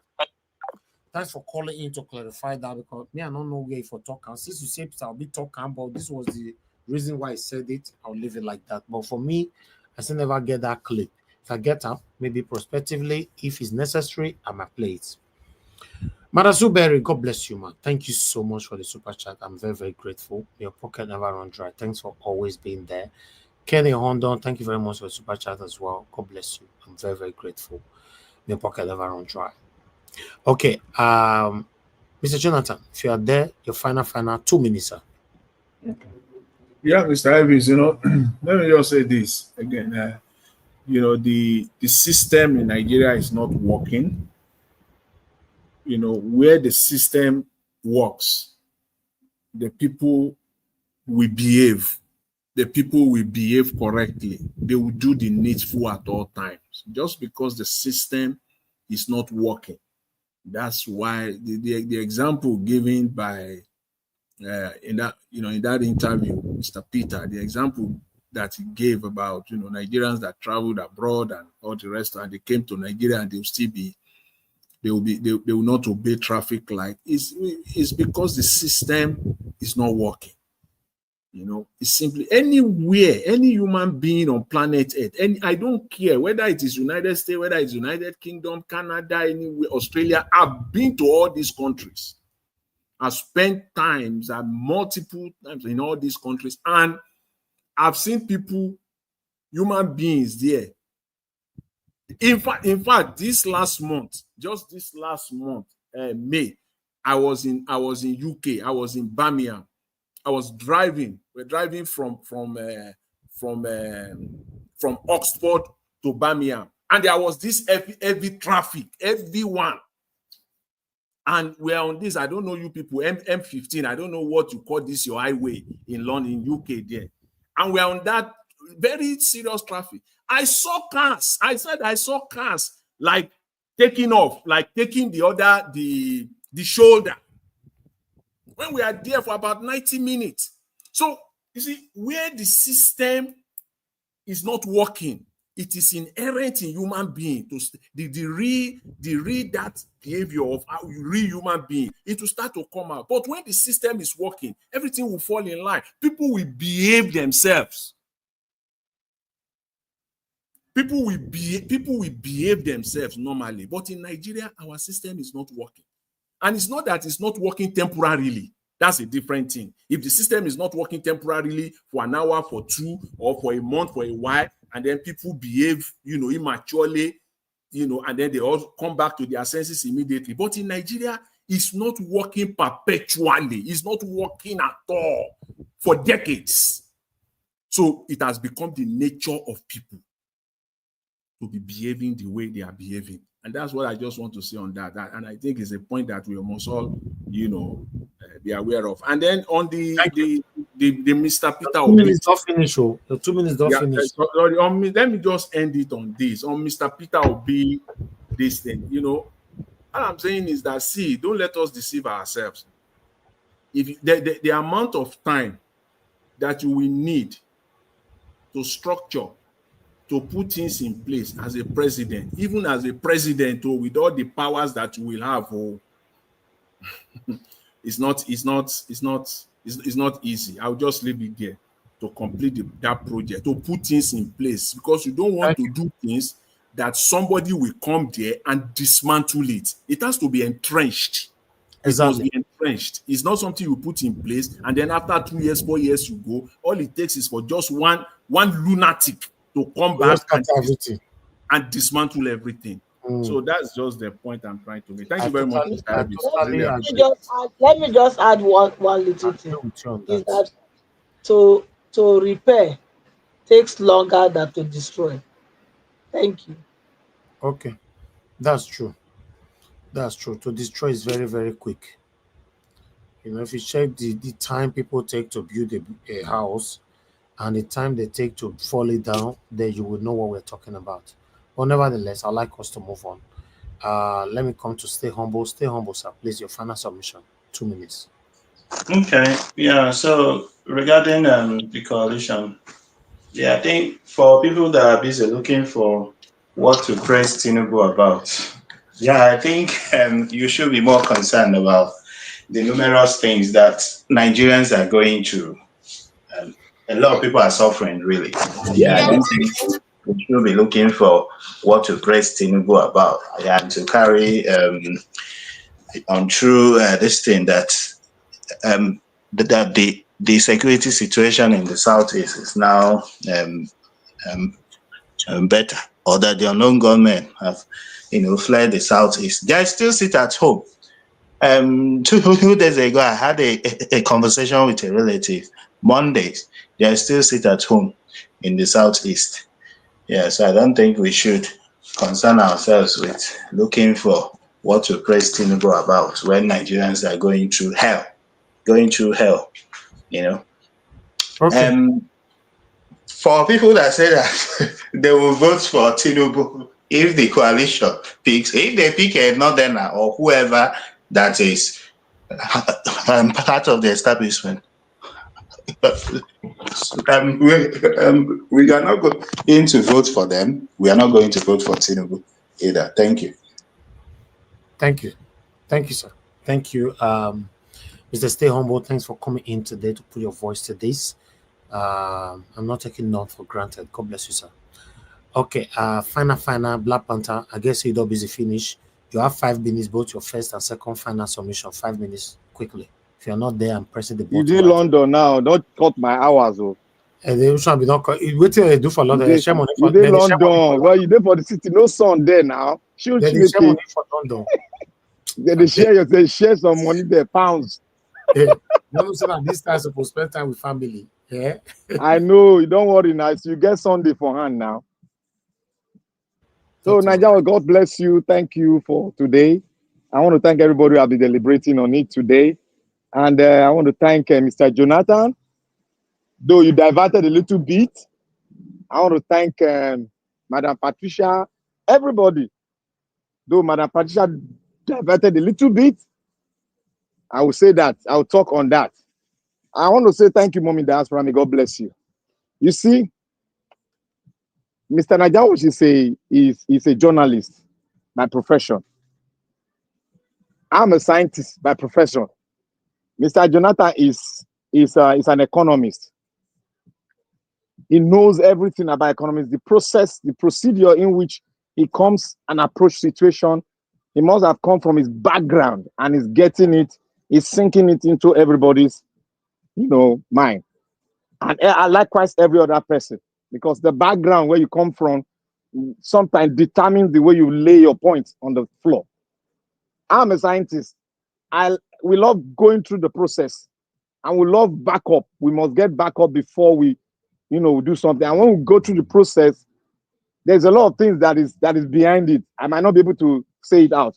But what I'm trying to say here is that when I said Nigeria was not a country, it was not because I am not patriotic, but because out of full conviction, not 1 year, not 2 years, but for over 20 years plus. And we've been looking and we'll be trying to exercise how are we going to get it right? Because some people came out and said it's not like the way you think, but we gave it longer time, and what happened? The thing's now blowing up in our face. And I keep on saying that Nigeria wasn't a nation. Somebody phoned all the way. I can never forget that day. That day is still ringing in my head. He phoned. He was carrying a baby. He called me. He said, "Oh, stop being unpatriotic. How dare you say that? People are talking good about the countries. You are talking down about your country." But the question I posed to him, I said, do you have a country? that you can stand patriotic for? He said yes. Now, what is going on? What Nigeria Watch have played to him? I'm speaking to him directly. Do you have a country to call your own? That is why the question will come forth. Is Nigeria worth dying for?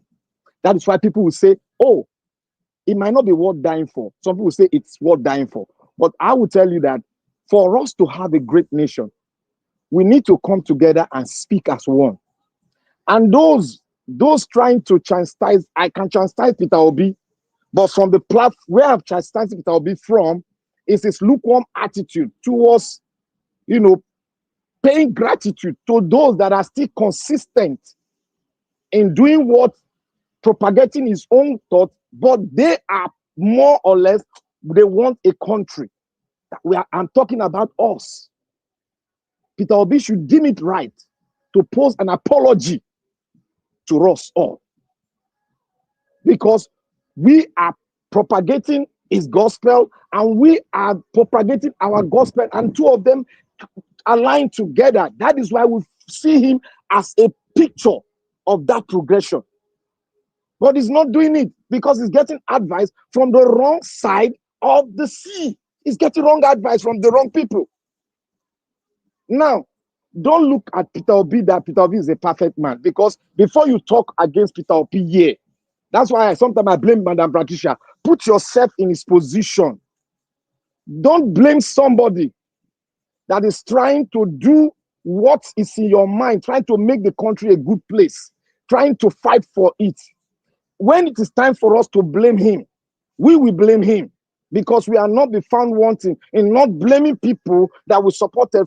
They are doing wrong thing. We have never been found wanting in that. But we see him as the only man among the multitude of men we have to stay on that right trajectory. Now, Madam Patricia, you might be throwing a stone, but the way you put your point forward, people will read meaning, and the meaning they are reading against is that is from the point of view of hate, because you are consistent with it.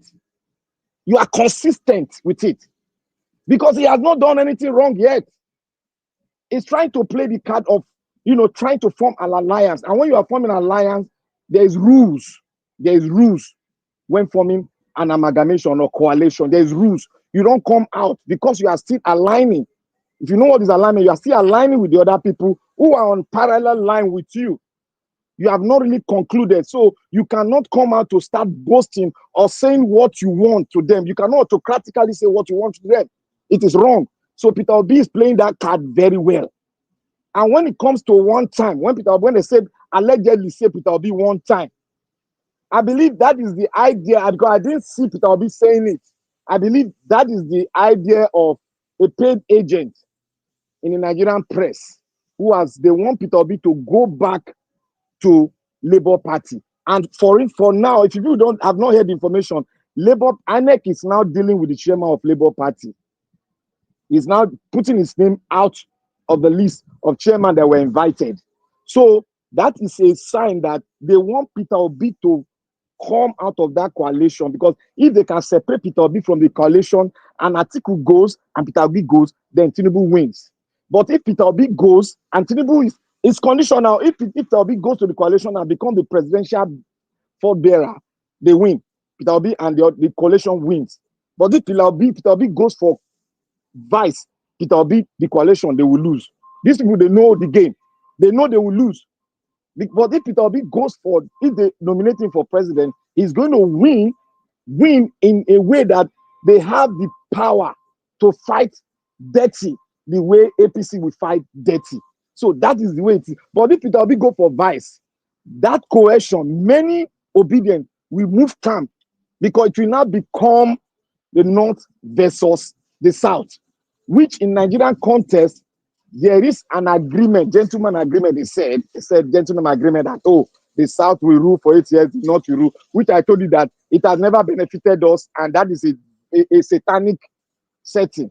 And people will say, but they will go according to that agreement. Peter Obi has not yet agreed. It's just a postulate, but I've heard it. I made a call, the same thing they told me. But what is going on? The permutation is like this. If Peter Obi goes for vice, it will break the obedience to vote for Tinubu. If Peter Obi go for president in the coalition, Peter Obi win, the coalition will win. If Atiku goes for, or any Fulani man goes for president in the coalition, they will lose woefully. No matter how they fight, they will lose woefully because they cannot be able to get that vote from the north. They will lose vote because some of the northern people who are answers, who are not Fulani, they are on the side of Tinubu. That is what you should know. There's a barrier in the north. The area is divided too. It's Fulani and the Hausas. So we should take notice of that when trying to argue things out here. Don't tear Peter Obi apart because Peter Obi got to fall in line with the rules and regulation of coalition. He cannot go there and stand and say, I must be. But they got to play the ticket very well. If they don't play it very well, it will become the north versus the south. And that might lead to what happened in the Western politics, where houses and all hell was let loose and the military came into power. So we should look at it very, all of us might be angry, but don't be angry and condemn Peter Obi. Peter Obi is playing to the rules of coalition. You come with your numbers, but you don't come autocratically and break that and backhanize that coalition. If not, the coalition will not work, and that is what APC wants. So Niger Watch, please, let's keep on. Let not just fall the card on the floor like that. Let's keep on investigating and keep our feet tight. But one thing I always say here, we should come with being very aggressive in terms of taking what belongs to us. We should not come and say we want to come to round table. There's no round table again. They've broken the round table. Let's go aggressively and take what belongs to us. That's it. Don't blame Peter Obi. Peter Obi is working according to the rules of coalition. It is a universal law worldwide. Thank you, Niger Watch. All right, thank you. I appreciate you, my brother. Thank you for putting your voice to this. I appreciate every one of you that joined the panel today. Thank you, Amanda Patricia, Mr. Jonathan, Sir Louis. Thank you, everyone right there, Black Panther, and many, many more. Some of us have left. Our God Victory have left. Thank you. Those of you that call into the show, Madam Deborah, Madam Amy, Gija Breadman, Black Panther, Mr. Paul, and many others. I want to say I'm grateful. God bless you all. And those of you that supported the channel today, thank you so much. Kenny Hondon, once again, Mother Suberry, thank you so much. Mother Suberry, you did it again, for the third time. Thank you so much, man. I appreciate you. God bless you always for all that you do. And my people right there on the comment section, thank you so much, everyone right there. Mother Stella Masamendo, Mother of Omomi Diaspora, thank you very much, mommy. I appreciate you. Abu Azi, thank you very much, my brother. I appreciate you. Thank you, Toke, Michael. Thank you very much, Mother Peggy Mode, Regina Lebel. Thank you. God bless you all. And God bless you. Now we've come to the end of this broadcast right now. Osaide, thank you very much, sir. Onos, thank you so much. Ishi, thank you to you all. I want you guys, Martin, Moshu, I can see you right there, and many, many more. Arinze, you are there as well. And God bless you now. I want you guys to understand that, yes, Peter Obi is not a perfect person. We can have an outburst on him anytime, any day. That's why he's human being. That's why we are human beings as well. But as of now, it's still the only hope that we have. To be honest, if Peter Obi decide not to rule or do anything again Nigeria today, me and you go your day like they go old, will still be hopeful. Because the way I'm seeing it, including the people that's criticizing the government, if you give them the opportunity to rule tomorrow, they will do worse. Nigeria, you'll be like waiting that you're captured. Everybody is corrupt in that country. It's so sad. And all of them, they lie for a living. Yes, I repeat, they lie for a living. So it's difficult to rescue this country. You must remove the style of ethnicism, tribalism, or any kind of biasness or selfishness, and support the right person that can help us. But the way we are going now is a rotational politics, which is not going to get to the benefit of the people anytime soon. You might not believe me because I'm not your pastor. I'm not a pastor, but I can tell you categorically, very, very clear that the way we are going, we might not have that better Nigeria that you and I are craving for today, because many of us, we are not honest to ourselves. Nevertheless, now we draw the curtain. I appreciate every one of you, my people. Join us every day, 7 p.m. Nigerian time. Let's continue to talk about the things that affect you. Subscribe to our channel, hit the notification bell in case whenever we upload our pre-recorded video before our live broadcast, you'll be notified that the video will be uploaded. And if it's your first time on this platform, you're wondering what the platform is all about, it's straightforward, and even though everything is already on the description right there. We are here every day, which we don't supposed to be doing, but we have to do it because we're patriotic Nigerian, and we urge everybody listening to us to do the same. We are calling out our government to do the right thing, as you and I know that Nigeria is not working. My people, now God bless you now. Take care, and bye for now.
Contractor